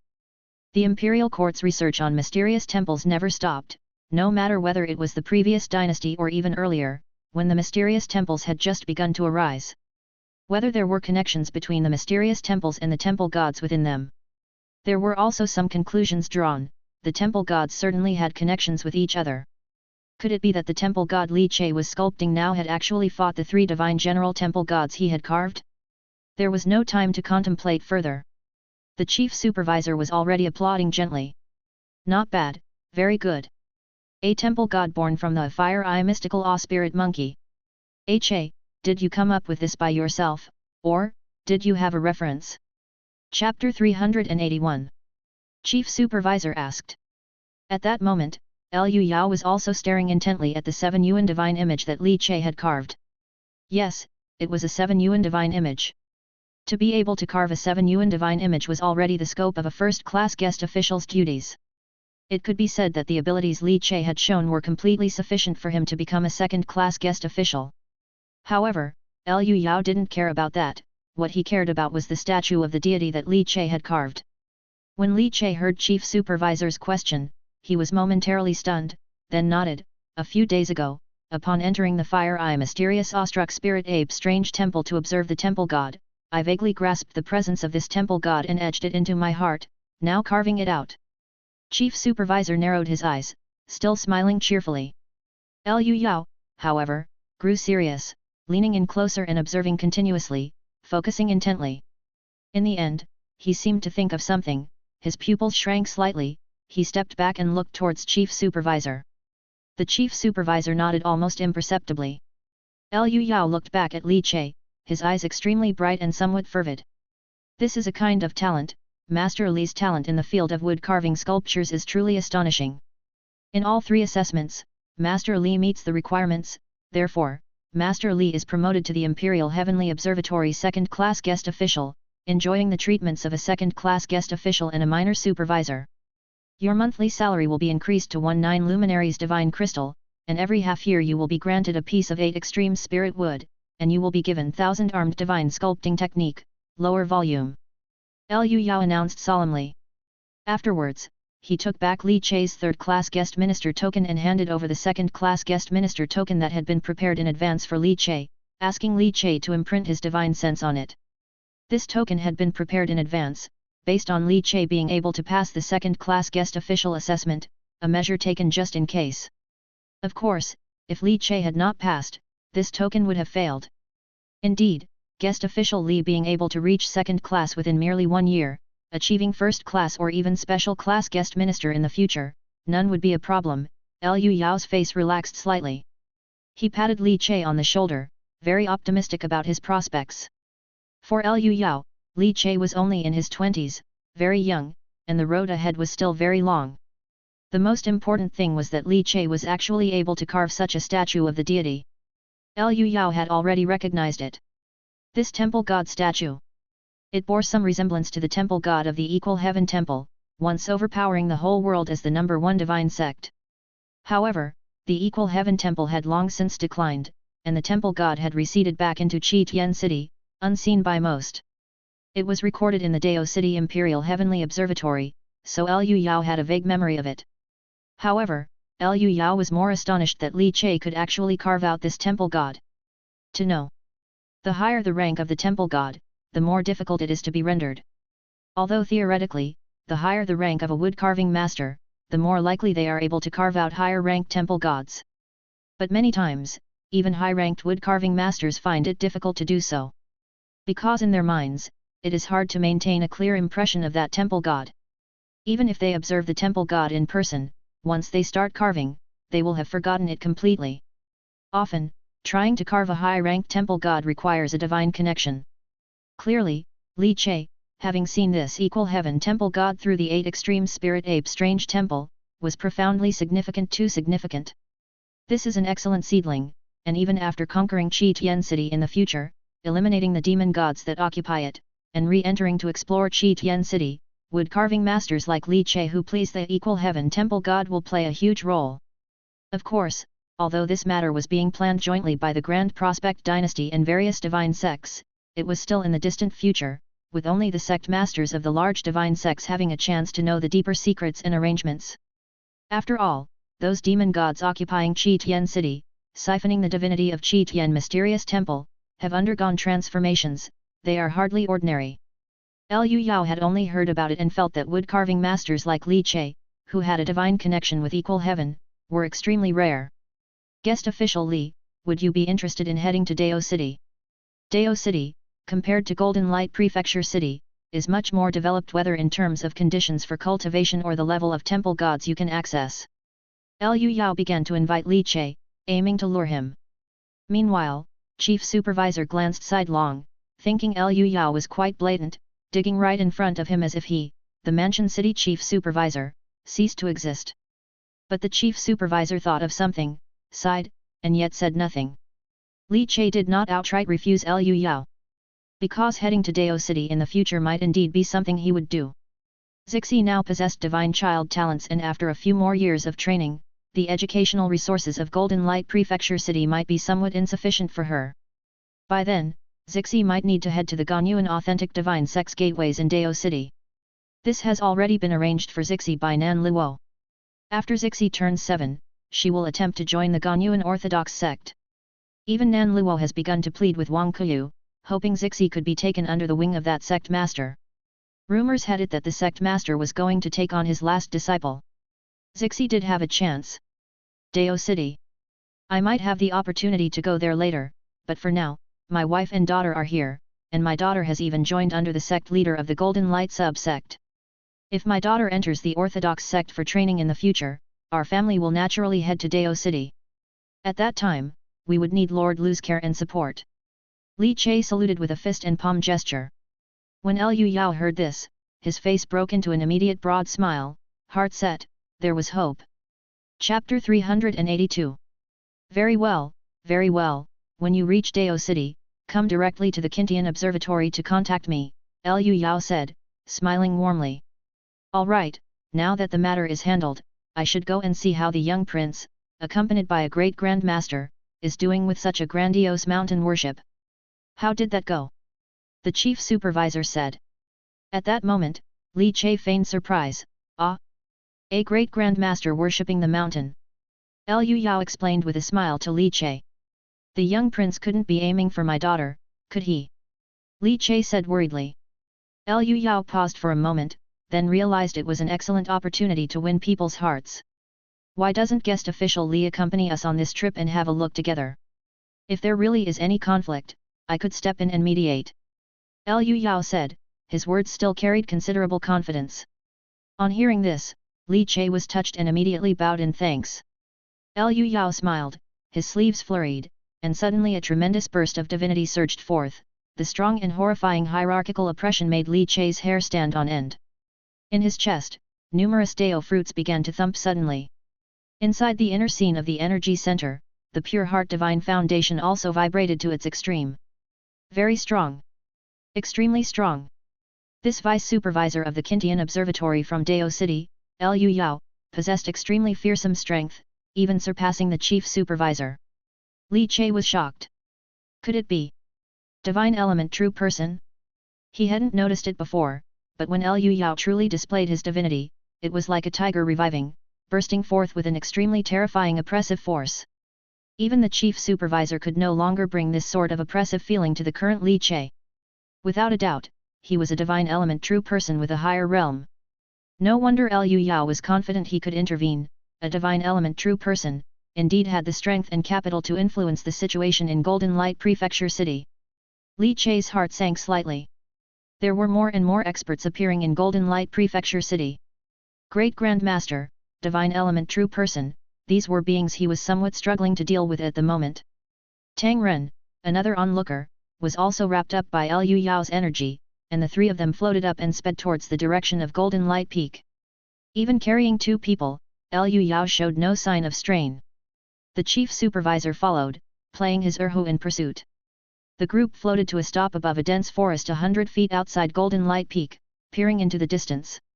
Because it was only 100 feet away, for the current Li Che, it wasn't really a distance, so he didn't need to observe through the perspective of the thunder chess piece within Xi's body. His expression became somber. In sight, he clearly saw the situation on the broad plain of Golden Light Peak. A fierce expression suddenly surged in his eyes. On the broad plain of Golden Light Peak, a one-armed great Grand Master, Xuetufu, and a divine element true person clashed their energies for a long time. The two were in a standoff. The clash between the great Grand Master's martial Dao will and the divine element divine hierarchy's oppression. It was as if intensely burning flames met the massive water from a cold, icy pond. The collision of ice and fire sizzled with various swirling air waves. Air currents whirled, creating a vortex-like atmosphere on the entire plain, stirring up the unrest. The great Grand Master was a practitioner of the Qi and Blood martial path, a cultivation method that had been passed down for long years on this continent.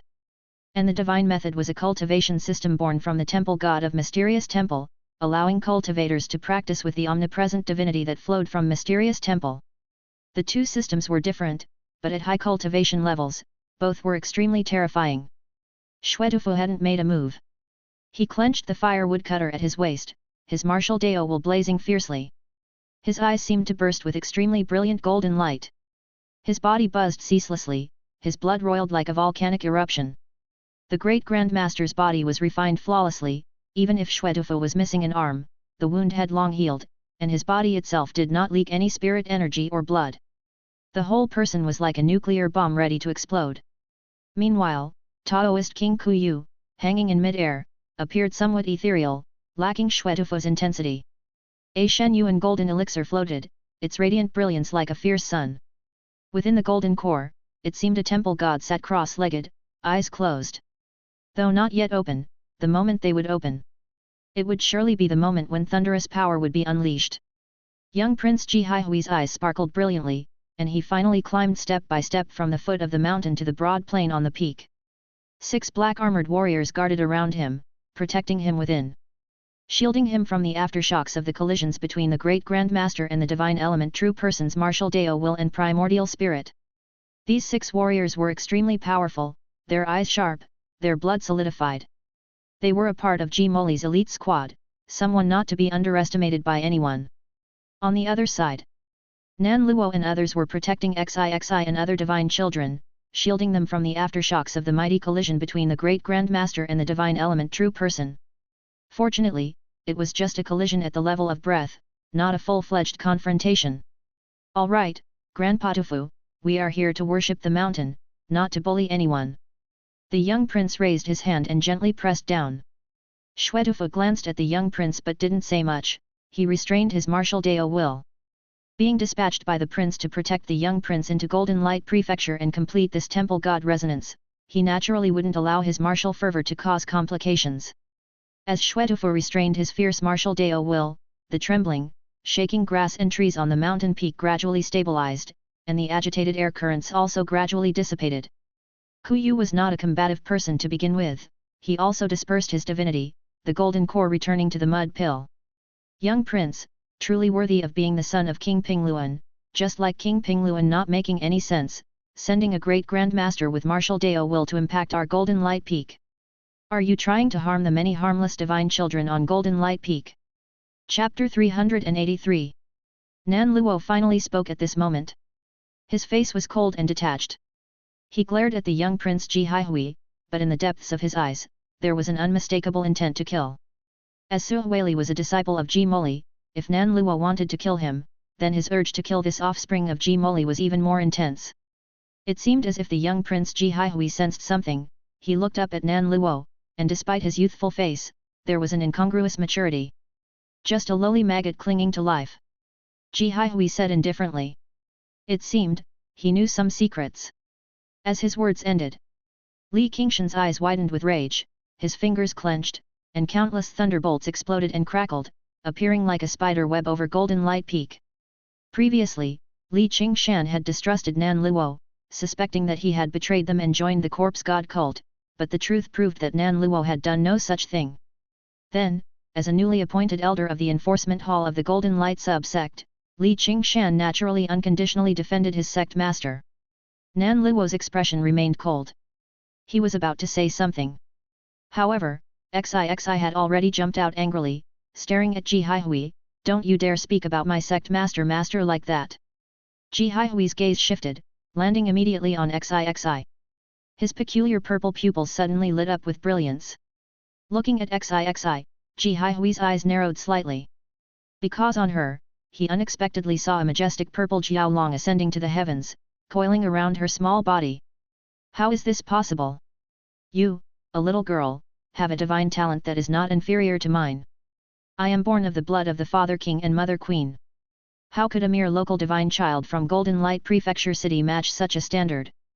Ji Haihui's purple pupils could clearly discern Xixi's divine child talent, and after comparing it against his own, he was somewhat unsettled. Of course, he also saw little Fatty and Uni, who, despite their young age, was exquisitely beautiful. In the eyes of Ji Haihui, their divine talents were also extremely high, but still fell short of his own. So, you are Li Nuangzai? Ji Haihui asked, his eyes puzzlingly purple. I don't want to answer you, a brat who spouts nonsense, and you better apologize to my sect master. Suddenly, Xixi frowned, hugging her arms that had begun to shake uncontrollably. On one side, she puffed out her chest and belly. She showed no fear of Ji Haihui's domineering might. Little Fatty, Zhou Peng, wanted to pull Xixi back but was a step too slow. At this moment, Yuni also stepped forward to stand beside Xixi. Whatever Xixi did, it was just fine for her to blindly support her.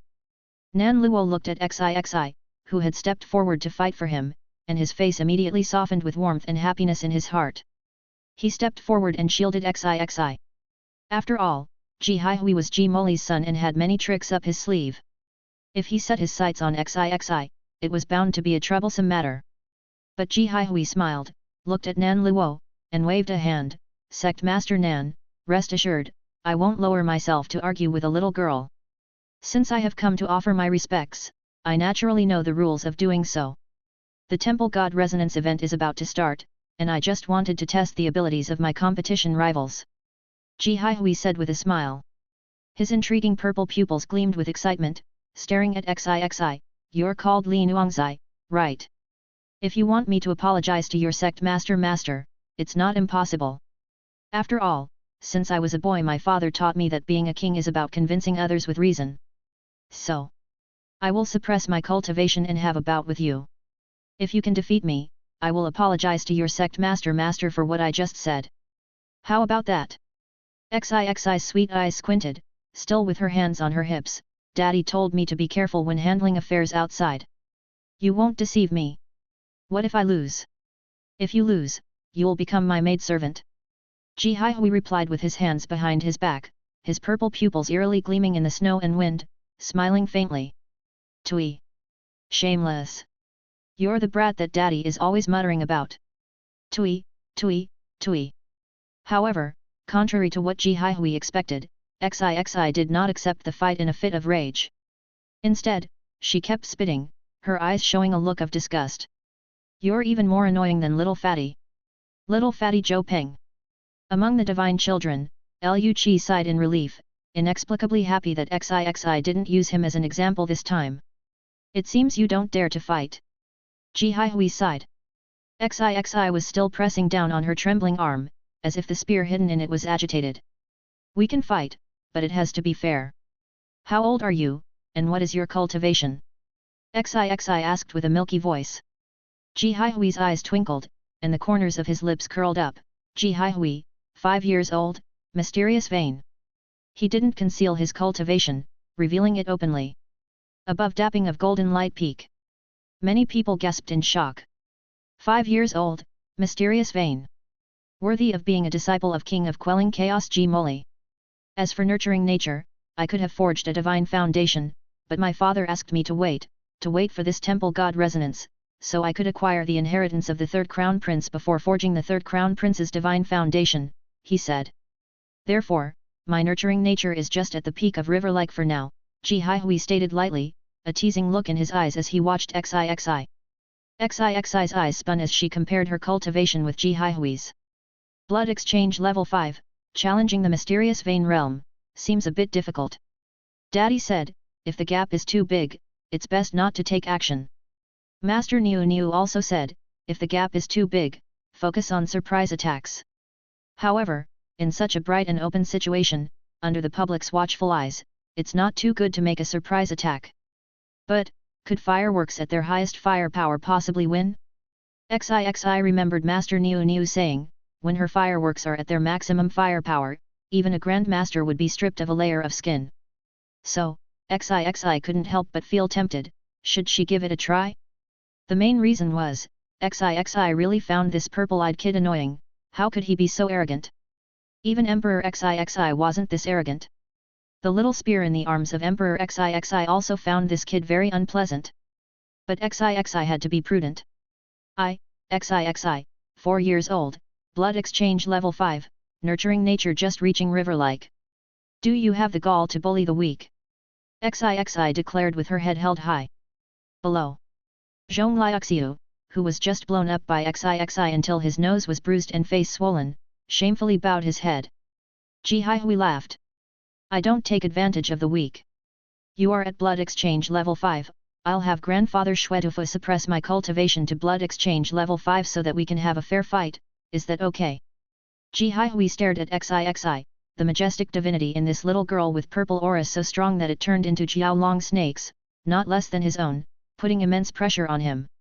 He had a premonition that this little girl would become his biggest competitor at the Temple God Resonance Conference. His dragon god purple pupil, would not mistake. Thus, he was eager to battle Xixi. As long as he defeated Xixi, his dragon god purple pupil would be able to draw in and devour a portion of Xixi's purple aura. Ji Haihui's talent would rise again. The Temple God Resonance Conference would thus eliminate a formidable competitor. Coming to pay respects, wasn't that the purpose of his visit? Even more so, Ji Haihui planned to challenge each of these divine children, devour a bit of their purple aura, and transform it into his purple talent. The only pity was that only divine children with a divine talent somewhat comparable to his could activate the effect of the dragon god purple pupil. Hearing Ji Haihui speak like this, Xixi was indeed a bit tempted. At the same cultivation level, Emperor Xixi feared no one. At the same level, Xixi still had quite some confidence. She blinked her eyes. While Ji Haihui had already turned his head to look at the great Grandmaster Xuetufu at his side. Grandfather Xuet, help me, he said. Xuetufu's expression changed slightly. Young prince, are you sure you want this? With his purple pupils enchanting, Ji Haihui fixed his gaze on Xuetufu. What's the matter? We have come to pay our respects, and we should show sincerity. Or does Grandfather Xue think I will lose? Feeling the tyrannical spirit bursting forth from young Prince Ji Haihui, Xuetufu understood that Ji Haihui was resolute. Shwetufa didn't say much, as he had a vague understanding of the secret behind young Prince Ji Haihui's purple pupils. Young Prince, please forgive me. The next moment, Shwetufa's solitary arm trembled as he pointed out, touching Ji Haihui's body, tapping several acupoints consecutively. Ji Haihui's cultivation suddenly quieted down, falling to the level of blood exchange level 5. Ji Haihui turned to look at Xixi. He slowly walked to the center of dapping, opening his arms slowly. Can we have a battle now? Li Nuangzai. Chapter 384. At the summit of Golden Light Peak. The cold wind is harsh, and snowflakes flurry and scatter. Young Prince Ji Haihui stands on the stone-paved summit of dapping, hands behind his back. His purple eyes, refracting the light, shine brilliantly, like the profound depths in the eyes of a jiaolong lurking in a deep pool. The plain sound of his voice lingers above dapping, echoing incessantly. It seems as if the grandeur of his presence stirs the falling snow into disarray. In front of the divine palace, many children listen to young Prince Ji Haihui's forceful shout of Xixi's name, and each of them undergoes a change. Gong Yuan Liang and Gong Yangshiu clench their fists, their eyes nearly spouting real flames of rage. How excessive! Does he think he can do whatever he wants just because he's the young prince? Even if you suppress your cultivation to blood exchange level 5, the realm doesn't change. Moreover, as the young prince, he must have a rich foundation and possess various divine weapons gifted by the king of quelling chaos. How is this fair? Xixi, don't agree to him. This isn't fair at all, he's cheating. Shameless. Gong Yuan Liang clenches his fists, turns towards Xixi with his face flushed red, and says. Gong Yangshiu nods incessantly, Liang is right. Don't accept the fight. Look at him, if you win, he'll just apologize. But if you lose, you have to become his maid. How shameless can he be? Don't agree to him, we won't fight him. Gong Yuan Liang says indignantly. The frequency of Gong Yangshiu's nodding picks up, Liang is right. Hai Chao Sheng looks on with some disgust at these two fledgling dragons and phoenixes. Xixi obviously wants to fight. These two boys have no idea what Xixi likes. Only he, Hai Chao Sheng, understands Xixi's pursuit. Xixi pursues battle, growing stronger through combat, the joy felt when fireworks bloom. Conveniently. He, Hai Chao Sheng, is also such a person. But Xixi. Don't fall for it, he's the young prince, carrying the bloodline of King of Quelling Chaos Ji Moli. I've heard that the martial saint child has some kind of powerful bloodline talent, extremely strong. Even if he suppresses it to the same realm, he still possesses invincible might. We won't fight him. Hai Chao Sheng clenches his fist, rushes in front of Xixi, and says very seriously. Little Fatty keeps stuffing one bun after another into his mouth, watching Gong Yuan Liang, Gong Yangshiu and Hai Chao Sheng take turns performing and persuading, and he can't help but snicker. They look like three dogs. How embarrassing! However, Little Fatty also feels that Xixi shouldn't go up, there's no need. This young prince, just by looking, you can tell that he's not pure-hearted and his intentions aren't good. The moment he came, he zeroed in on Xixi and his sister Uni. Utterly rotten. Moreover, Little Fatty has an inexplicable intuition, this young Prince Ji Haihui doesn't only have his sights set on Xixi, but seemingly on his sister Uni and even Zhou Peng as well. A total bad egg. Uni doesn't speak, simply moving closer to Xixi, grabbing Xixi's hand, and giving a slight shake of her head. Her gentle voice lightly resonates, Xixi, my sister, don't compete with him. Uni's delicate brows are slightly furrowed, a hint of surprise in her eyes. In her body, that monstrous entity, seems somewhat restless under the aggressive gaze of young Prince Ji Haihui. This young prince, is not right. Nan Luo also looks towards Xixi, his gaze gentle, Xixi, do you want to fight?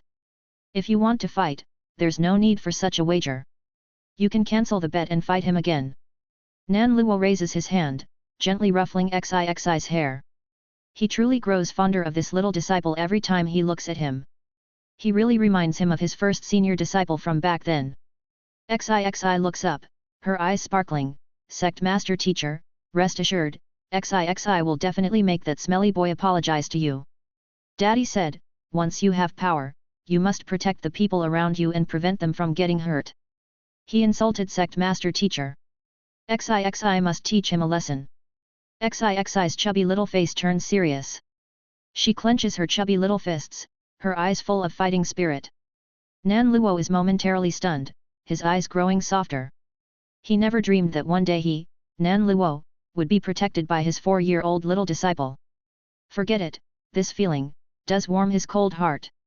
It's like walking alone in the endless dark cold of winter. Suddenly, a little child appears ahead, holding a torch, driving away the severe cold and illuminating the faint light ahead. This feeling makes Nan Luo's eyes unexpectedly turn red. He ruffles XIXI's hair. He turns his head and looks to Taoist King Kuyu, "Senior brother, you must keep my disciple safe," Nan Luo says with seriousness. His white hair flutters in the cold wind, that solemn and earnest face causes a momentary daze for Kuyu. He still remembers leading Nan Luo by the hand, step by step up the stairs to the temple gate, and step by step, becoming a disciple of their teacher. Unknowingly, Nan Luo has grown from a 4-year-old child to an old man with a head full of white hair. Kuyu feels a sense of bitterness, he knows how hard these years have been for Nan Luo. There's not much he can still do for this junior brother. He nods, "Don't worry, I promise you this." Senior brother promises you. Tossing his duster, hair flying, coldness appears in Kuyu's eyes as well. Besides, the Temple God Resonance Convention is approaching, and this young prince surely doesn't dare go too far. After all, we at the Divine Sect are the main force when it comes to the opening of the Temple God Resonance Convention, and that prison Lotus Wind Fire Golden Light Wheel is still in our hands. Chapter 385. If the young prince goes too far, our Divine Sect can refuse to initiate the Temple God Resonance Conference. Wang Kuyu said somberly. This was the assurance of the Divine Sect. Nan Luo fell silent and shook his head, "What I'm asking for is not that assurance. I need a definite guarantee." Wang Kuyu was so annoyed, he waved his hand, I know, even if I have to fight a battle with that Xuetufu, I'll protect your little disciple.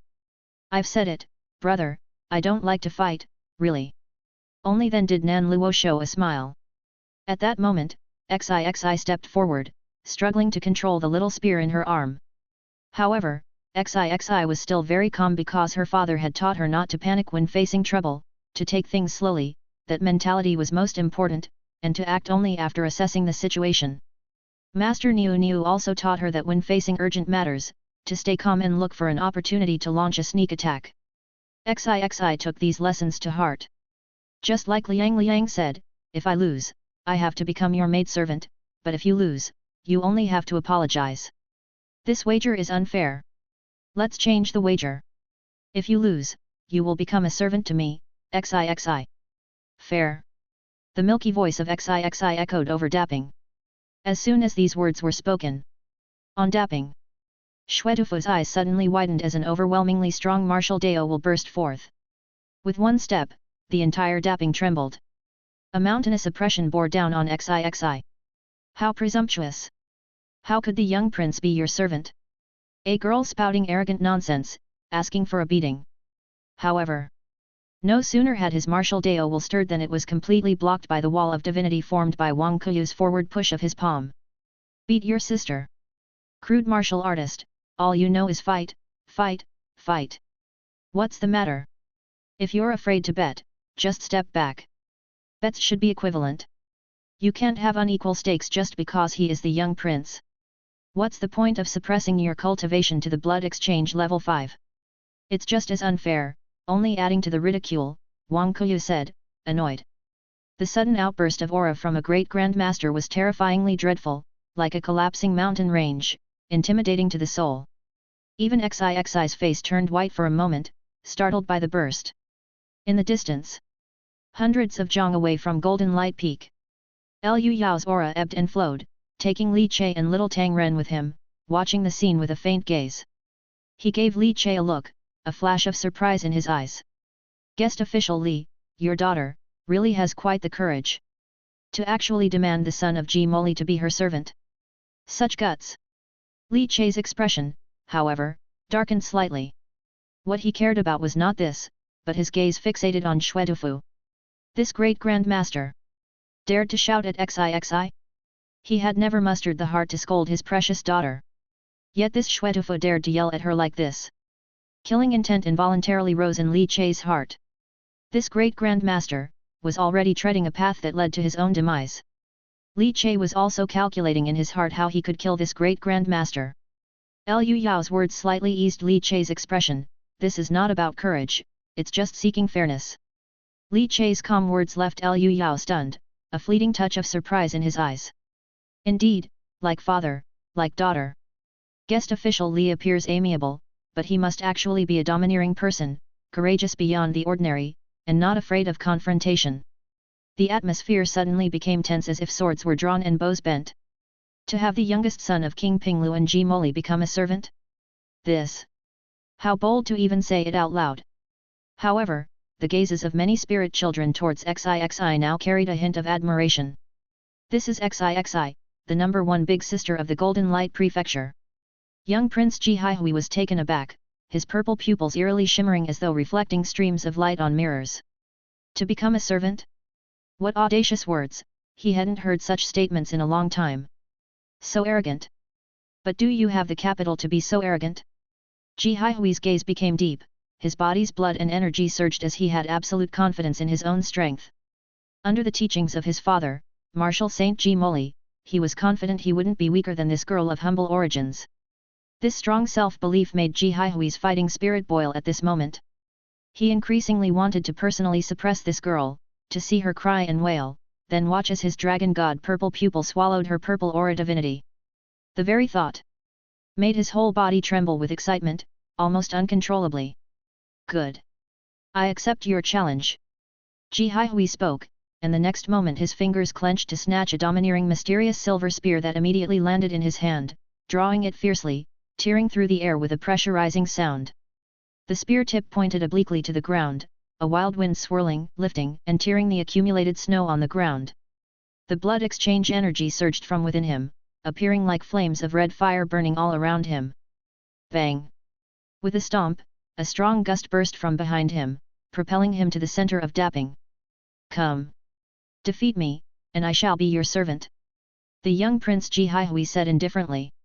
As his words ended, the long spear gently swept across, he stamped his foot fiercely, and radiating spiderweb cracks suddenly sprang on the blue stone ground beneath him. Sect Master, Master, I'm going. I'll go make him cry, and once he's my servant, I'll make him apologize to you while pressing his head to the ground. Xixi declared. Then she rushed out like the wind. Landing on Dapping as well, her plump fingers clenched, and the 7 elemental divine weapon, Qianyuan Diamond Circle, on her neck slid into her hand. The golden hoop spun around, Xixi aimed it from afar at the young prince. Come on! Xixi's chubby little face trembled uncontrollably. Chapter 386. It was excitement, and the little spear in her arms was also excited, just unsure of how to activate it. Although the young prince was only 5 years old, he stood a head taller than Xixi, clutching the Xuanyan Divine Spear, a 6 Ministries divine weapon. Even though he couldn't unleash the divine power of the 6 Ministries divine weapon, just the inherent majesty and texture of the divine weapon itself was enough to give him a great advantage. The spear tip grazed the blue stone floor as the young prince stepped forward, suddenly accelerating the next moment. The spear left a trail across the path, slicing open the blue stone and creating a trail of sparking starfire. An overbearing and powerful aura suddenly surged from him. Divinity swept like a river, a terrifying oppression sweeping over, a feeling of suppression from the divine method at the rank level. A divinity method of the 5 elders level. It spread and reverberated, immediately exploding the snowflakes on the ground into snow powder. Xixi watched solemnly as the young prince charged at her with overbearing power. Pressure suddenly arose, this was the strongest opponent she had encountered thus far. Her big eyes unblinking, her mind pondered on how to win. With a light shout, the divine majesty also burst from Xixi, cultivation as river-like, a long river surging. Extreme grief wind fire subdued dragon third prince. Besides, golden inferno glazed body. A faint golden flame seemed to erupt around Xixi. She began to stride forward, extremely fast.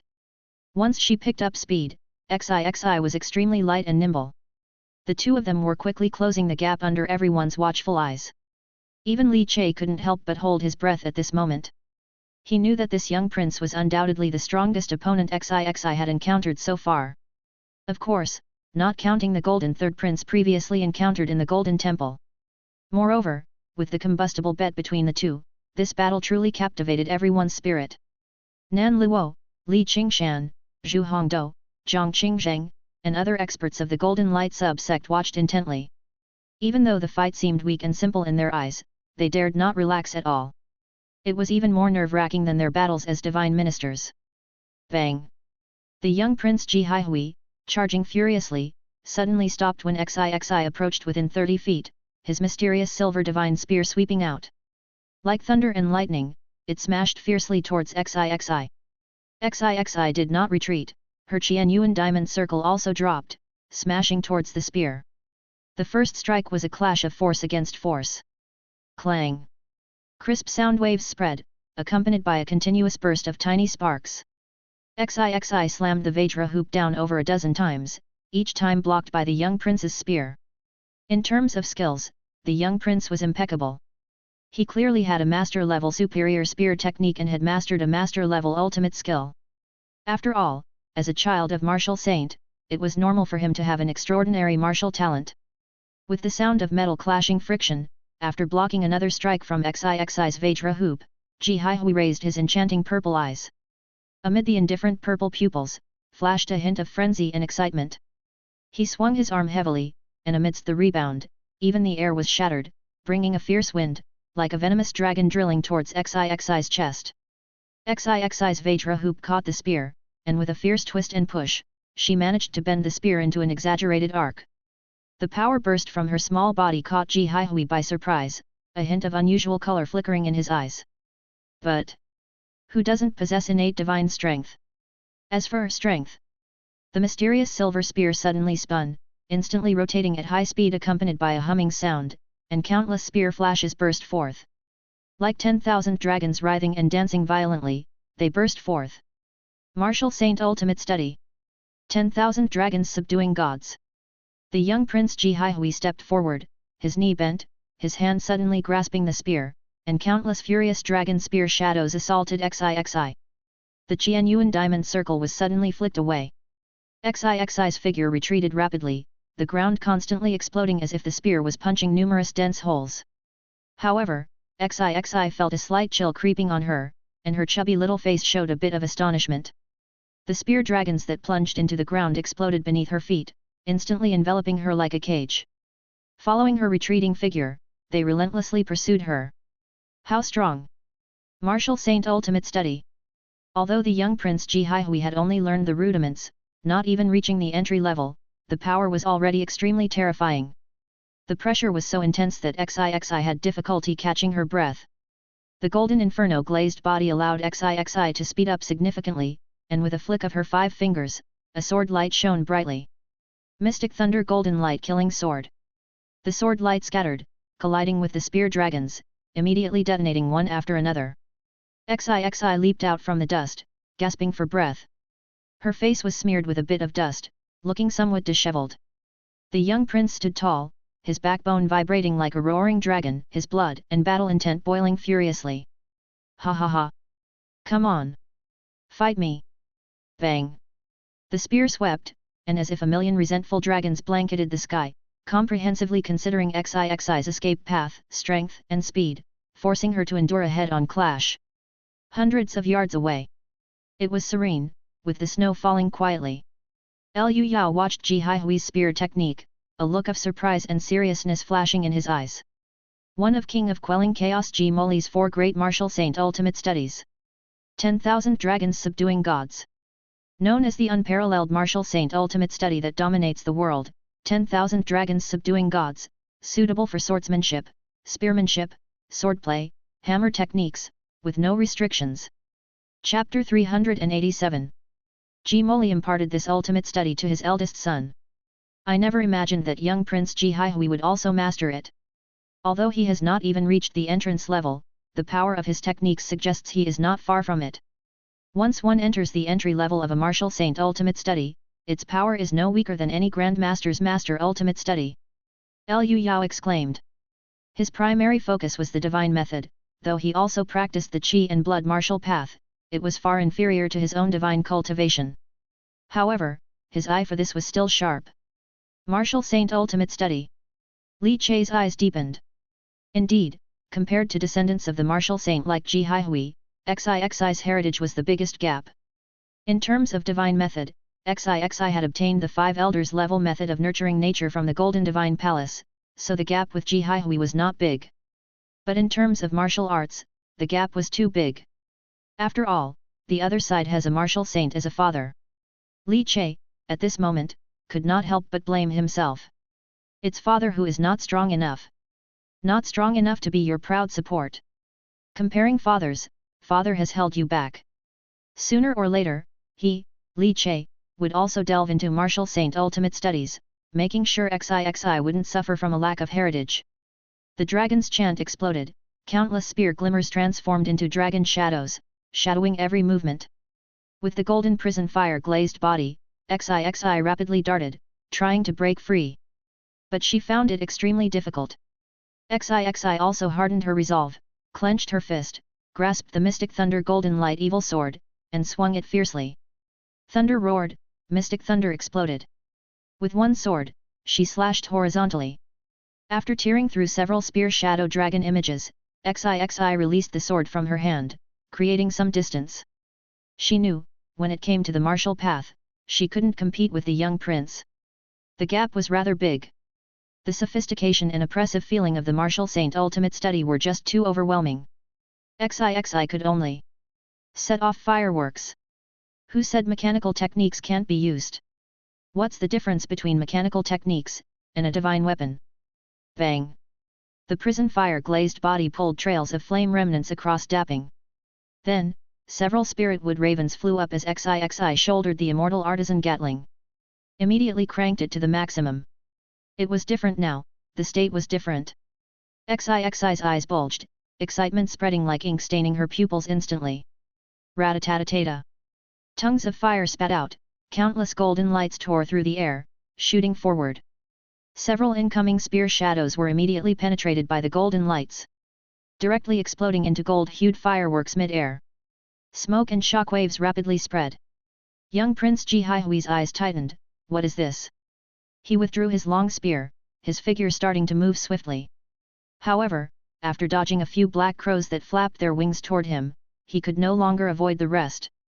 He could only manifest the strength of blood exchange level 5 after all, and trying to dodge the shooting speed of the spirit wood raven was still somewhat difficult. The long spear swept out violently, wildly swirling in front of him. Bang bang bang! The bursting fireworks instantly enveloped young Prince Ji Haihui. Ha ha ha! It's like setting off fireworks. Xixi's eyes sparkled, her steps unceasing, her prison fire glazed body accelerating, nearly forming a circle, enveloping Ji Haihui in a barrage. You have the martial saint ultimate study from your father. Xixi has the mechanical techniques cannons from Master Niu Niu. The situation on the battlefield changed instantly. Xuetufu's eyes narrowed, and the 6 black armored warriors by his side also expressed an icy demeanor. In front of the divine palace, Hai Chao Sheng clenched his fist fiercely, Gong Yuanliang and Gong Yangshiu hugged each other excitedly. Liu Kai's eyes turned blank, Xixi had unknowingly become this strong. Little Fatty munched on steamed buns, amazed. Yuni, extremely lovely despite her young age, furrowed her brows, showing no sign of relaxation. It's not over yet. They all knew Xixi had this mechanical technique. But, although the firepower of these mechanical cannons was very strong, did young Prince Ji Haihui not know? Xixi had made a name for herself many times with these mechanical cannons, and since Ji Haihui came to pay homage, he must have heard about it. So, he shouldn't be unprepared. But Xixi didn't care whether you were prepared or not, the fireworks just couldn't stop. The entire dapping was enveloped in thick, billowing black smoke, the explosive airwaves and sound waves formed a howling gale that kept furiously swirling outwards. Liu Yao watched somewhat bewildered, not expecting the style of the battle to change so abruptly. Tang Ren, excited to the point that his body couldn't stop trembling. Spirit Wood Raven, this is the Spirit Wood Raven. Though modified, the power is completely different. Much stronger, and even the mechanical device launching the Spirit Wood Raven is different. This modification is sheer genius. Tang Ren was so excited his voice trembled, seeing his own Tang family mechanism shine so brilliantly, he was even moved to tears. In this moment, as he watched XIXI continuously firing the cannons and setting off fireworks, his eyes filled with unprecedented fondness. They shared a common passion. Li Che immediately sensed Golden Furry's scent. He glanced sideways at Tang Ren, squinting his eyes. Unfortunately, this mechanical technique is not bad, but it's useless, still lacking a bit. Guest official Li, your daughter might lose. Liu Yao stood with his hands behind his back, floating in the air, and sighed softly. Li Che's eyebrows furrowed sharply as he looked toward the field. XIXI's fireworks just wouldn't stop. With explosive roaring, one spirit wood raven after another swelled and then burst, their debris flying everywhere with lethal force. XIXI's laughter also echoed amidst the explosive fireworks, sounding somewhat eerie. Suddenly, a powerful gust of wind fiercely swept out from the center of the explosion. Damn! You've completely angered me, girl! A purple light suddenly burst forth, then like an endless spray of spears, tore through the billowing smoke. Chapter 388. XIXI hadn't stopped launching fireworks. And the endless purple light illuminated her eyes as she saw a majestic and authoritative giant purple dragon. There were no dragon scales on this purple dragon, just dense and intricate godly patterns woven all over. As the purple dragon opened its eyes, those bewitching purple pupils also emitted invisible light waves that spread out. Within the purple dragon, young Prince Ji Haihui appeared somewhat disheveled, his luxurious clothes in disarray, a shining armor glowing brilliantly, shielding him from the bombardment of the wood ravens. However, this dishevelment was something Ji Haihui couldn't tolerate. He clenched his silver spear, with the purple dragon shadow hovering around him, the purple light in his eyes extremely dazzling, almost monopolizing all the brilliance on the entire dapping. In front of the divine palace, Nan Luo and Wang Kuyu's faces turned pale with fright. This is bloodline talent. Wang Kuyu even frowned and prepared a sealing technique, ready to intervene and save someone at any moment. Nan Luo's expression was as dark as water, his fingers clenching and unclenching repeatedly. 100 zhang away. Li Che's eyes became focused. Bloodline talent. Liu Yao also murmured softly. But there was no time to explain to Li Che because the situation in the field changed again. The purple dragon shadows intertwined around, much like a divine symbol cultivator's divine symbols, blocking all the light and impact from the wood raven explosions. Young Prince's eyes became even more bewitching as his entire body underwent a transformation, his stature vaguely growing taller, his muscles condensing like steel bars, emitting a bewitching glow of purple flecks. With one step, the blue bricks instantly shattered, leaving deep pits. And accompanying the young prince's rushing dive, the giant purple dragon's speed was almost equal to that of a real grandmaster. Fast. So fast. XIXI's eyes sparkled brilliantly, but she showed not the slightest fear. Come on! A childish shout followed. XIXI kept launching spirit wood ravens. The 6 metal barrels of the immortal artisan Gatling kept spinning, spewing out golden light and fire tongues at high speed. Fireworks exploded one after another atop the dapping. The purple dragon shadow, moving extremely fast, even if it resisted the bombardment head-on and stumbled, it charged again. The distance was closing in. Closing in. As it continued to approach XIXI. Li Che's heart tensed up as well, his fingers slightly opened, the next moment ready to clench and appear by XIXI's side. Suddenly, Li Che sensed something. A hint of unusual color flashed in his eyes. The fingers that were about to clench couldn't help but loosen. Watching the young Prince Ji Haihui, turned into a monstrous purple dragon, speeding towards XIXI like a beast. His gaze gradually grew peculiar. Right. This is a dragon? Though somewhat ugly. It seems to really be a dragon. It's over. At this moment, Ji Haihui's heart was filled with extreme agitation, wishing nothing more than to tear the girl in front of him to shreds. Every time he used his bloodline talent, he felt a terrifying devouring force attempting to consume his will, turning him completely into a crazed dragon. His father said that was because he hadn't yet managed to properly control the bloodline talent. He needed to try to control the dragon god purple pupil instead of being controlled by it. But at this moment, Ji Haihui didn't care anymore. He didn't care about anything. He wanted to win. He just wanted to win. He wanted to devour the purple aura divinity in Li Nuangzai's body. It was an extremely intense sensation of greed, a strong will impact conveyed by the dragon god purple pupil. Boom! The spear was violently hurled out by him. XIXI, carrying the immortal artisan Gatling, flashed her prison fire-glazed body and dodged the strike. The spear dug into the ground, creating a deep pit, vibrating uncontrollably stuck in it. But this hurl of the spear allowed Xixi to dodge the moment, also leaving no chance to avoid Ji Haihui's next wave of attacks. Ji Haihui, enwrapped in purple dragon shadows, landed in front of Xixi. Their bewitching purple pupils burst forth with dazzling brilliance. It's over. I've caught you.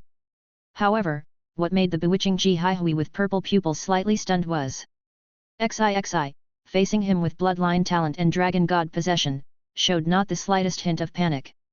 In her pupils, excitement even bloomed. She stared at Ji Haihui. I can't control it anymore. The next moment, Xixi's immortal artisan Gatling crashed to the ground. And Xixi's arms became unbearably hot, a strand of purple flame instantly enwrapping her chubby, lotus-like arms. Just like a purple fire flood dragon snake spitting out its tongue. It was as if a mythical weapon, awakening from millennia of slumber, unleashed a trace of its divinity, fusing with Xixi's arm bone into one. Xixi's eyes also ignited with purple flames. In her brow came to life a godly pattern of a purple flame serpent spear. Her small frame, at that moment, seemed to rise high, looking down at Ji Haihui entangled in the dragon god's phantom shadows. You little loach! How dare you be so presumptuous? Chapter 389. Boom! A loud roaring explosion resounded. The enormous purple dragon god phantom that almost completely enveloped Xixi suddenly stiffened. Then, it rapidly retreated backward like dissipating smoke, exploding away. With a thud, it crashed to the ground, dragging across the green stone floor of dapping and tearing open countless fissured ravines.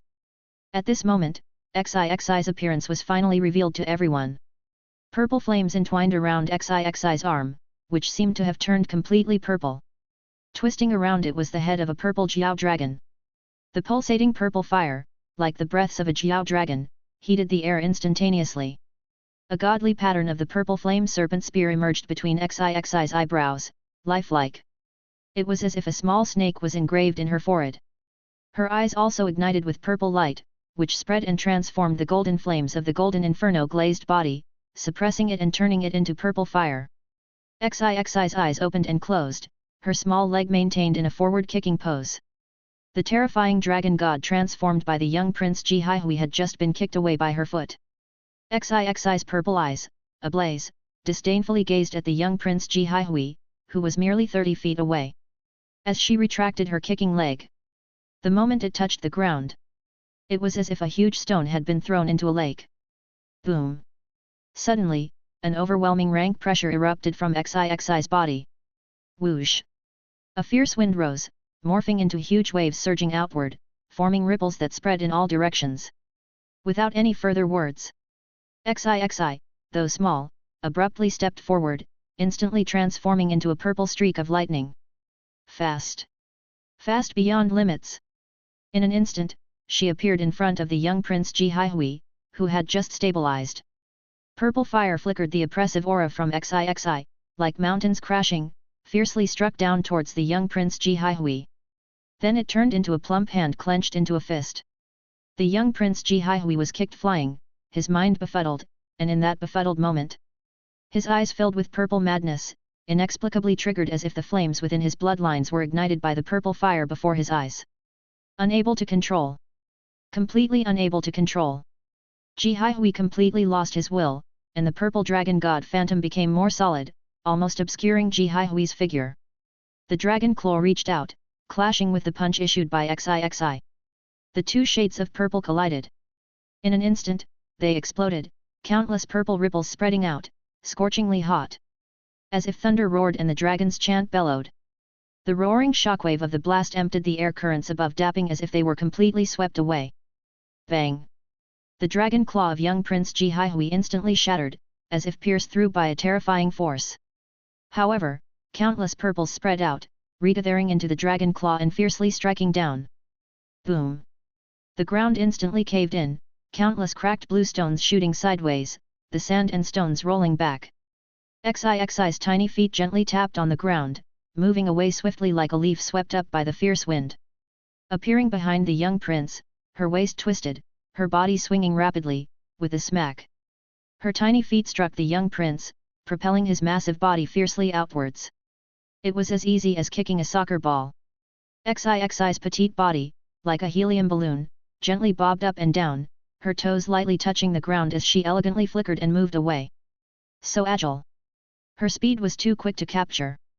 The young prince let out a roar, his entire being engulfed in rich purple. His human form was no longer visible. In those strange purple eyes surged ferocity and fear. It was as if the fear hidden deep within his bloodline had awakened. Boom boom boom. Counterattack. The dragon god phantom transformed by the young prince rushed out quickly, its dragon head opening its sharp fangs, and amid rolling purple mist and gusting winds, it roared. He sprinted rapidly, each step full of tremendous force. The air churned, stirring up mud and sand. The entire dapping was violently shaking, as if it were about to be completely overturned. The many children standing at the edge of dapping, faces filled with horror. The vibrations from the ground and the sound waves from the air made their bodies feel as if they were being electrified. Hai Chao Sheng, Gong Yuan Liang, and Gong Yangshiu and others didn't even have time to cheer for Xixi, their hearts shocked, stumbling back. Is this really a fight between a 4-year-old and a 5-year-old? You're just little kids, why are you so strong? Too strong. Little Fatty stopped stuffing food into his mouth, his face continuously twitching. Is this the bloodline talent? How terrifying, the martial saint bloodline is truly fearsome like this. Little Fatty inhaled sharply. No, it's not only the bloodline of martial saint Ji Moli, but also that of his mother. Yun Yi said softly from the side. Rumors say, this young prince Ji Haihui's mother, is allegedly a dragon maiden from overseas. Yun Yi said. Little Fatty's face twitched, an overseas dragon maiden. Not human? My heavens, does Ji Moli have such eccentric taste? Yun Yi shook her head. Of course, this is just a rumor, whether the young prince's mother is really an overseas dragon maiden is not certain. Chaos King has kept the information tightly sealed, only a handful of top-tier powerhouses would know. But now, judging by the young prince's bloodline talent, it seems this rumor is likely true. Chapter 390. On the other side, Nan Li Huo, Wang Kuyu, and others were also startled by the intensity of this moment's battle. The combat between two young children was even comparable to a fight between grandmaster warriors. At least, in terms of explosive power and destructive force, they were nearly identical. Even that intangible sense of oppression might be too much for ordinary grandmasters to withstand, they would be easily killed. They are truly two little monsters. Together, they are not even 10 years old. Wang Kuyu frowned, his eyes showing a trace of astonishment. What is going on here? Could it be? Xixi also possesses a bloodline talent. Wang Kuyu took a deep breath, unable to help but speculate. Watching Xixi, currently overpowering the young prince in combat, he couldn't help but make such a guess. Nan Li Huo's eyes twinkled slightly as he shook his head. Bloodline talent? Impossible. Li Che and Zhang Ye, their bloodlines are very ordinary, even, not noble. Could it be a mutation in her bloodline? Because of the influence of the 8-armed prison lotus wrathful third prince's sinister temple. Nan Li Huo murmured to himself. He thought of the talent Xixi demonstrated inside the Golden Temple. He couldn't help but think that Xixi's bloodline might have changed inside the Golden Temple.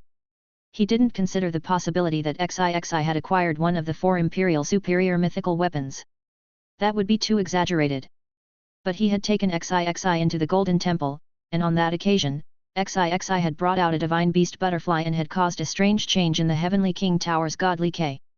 Could it be, this is divine fate? The divine fate Xixi acquired in the Golden Temple. Nan Li Huo said.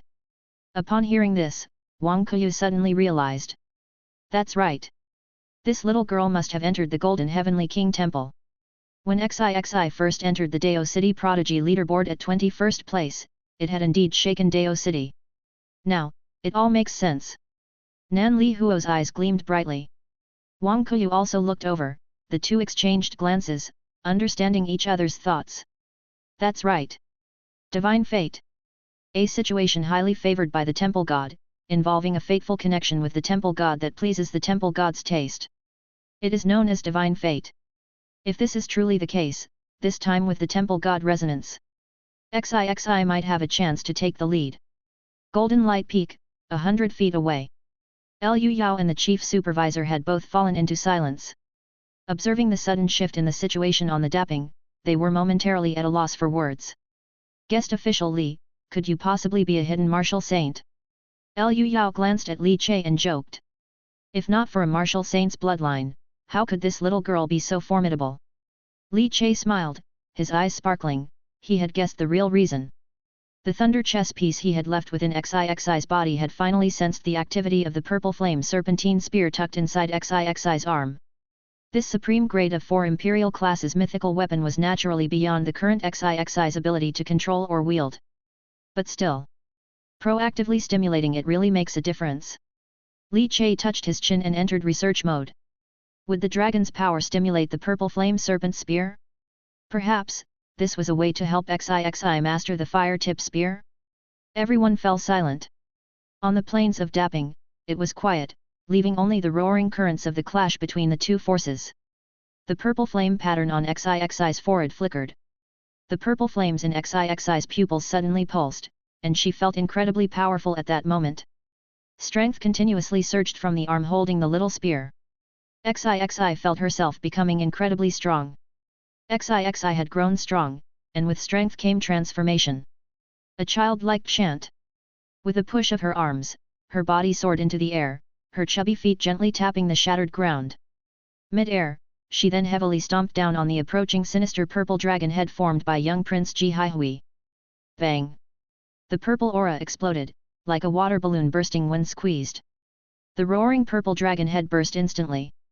However, after the explosion, countless purple vapors quickly gathered as if taking root. But, in the process of the dragon head reforming, Xixi, using the power from the exploding dragon head, had already flipped onto the back of the purple dragon god's phantom.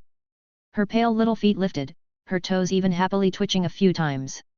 Xixi rode the dragon. How joyful! From then on, Xixi had one more hobby. Fighting, dragon riding, and setting off fireworks. Roar! The purple dragon, transformed by the young prince, roared continuously, thrashing and struggling. The newly reformed dragon head opened and closed, blasting forth waves of heat. Yay! Behave! Xixi yelled loudly. The next moment, she raised her arm, and like translucent purple light, it shimmered on her arm, the purple flames leaping, radiantly bright. Within her small body contained terrifying power. A punch ferociously smashed out. The force of the punch was like a mountain collapsing. It fiercely hammered onto the neck of the dragon shadow transformed by Prince Ji Haihui, the entire dragon shadow, as if experiencing immense oppression. With a thud, it crashed onto the ground, face down. The ground instantly caved in more than a foot deep, radiating spiderweb cracks violently splintering out. Seen from high above, it resembled a blooming purple flower. Mud waves and debris surged open, spreading across the entire dapping with a thunderous roar, a tremendously mighty scene. Countless clouds of smoke blasted up, instantly shrouding the surroundings like a curtain, blocking the view of those around. Then, there were screams, struggles, sounding like dragon chants and yet somewhat like slaughtering a pig.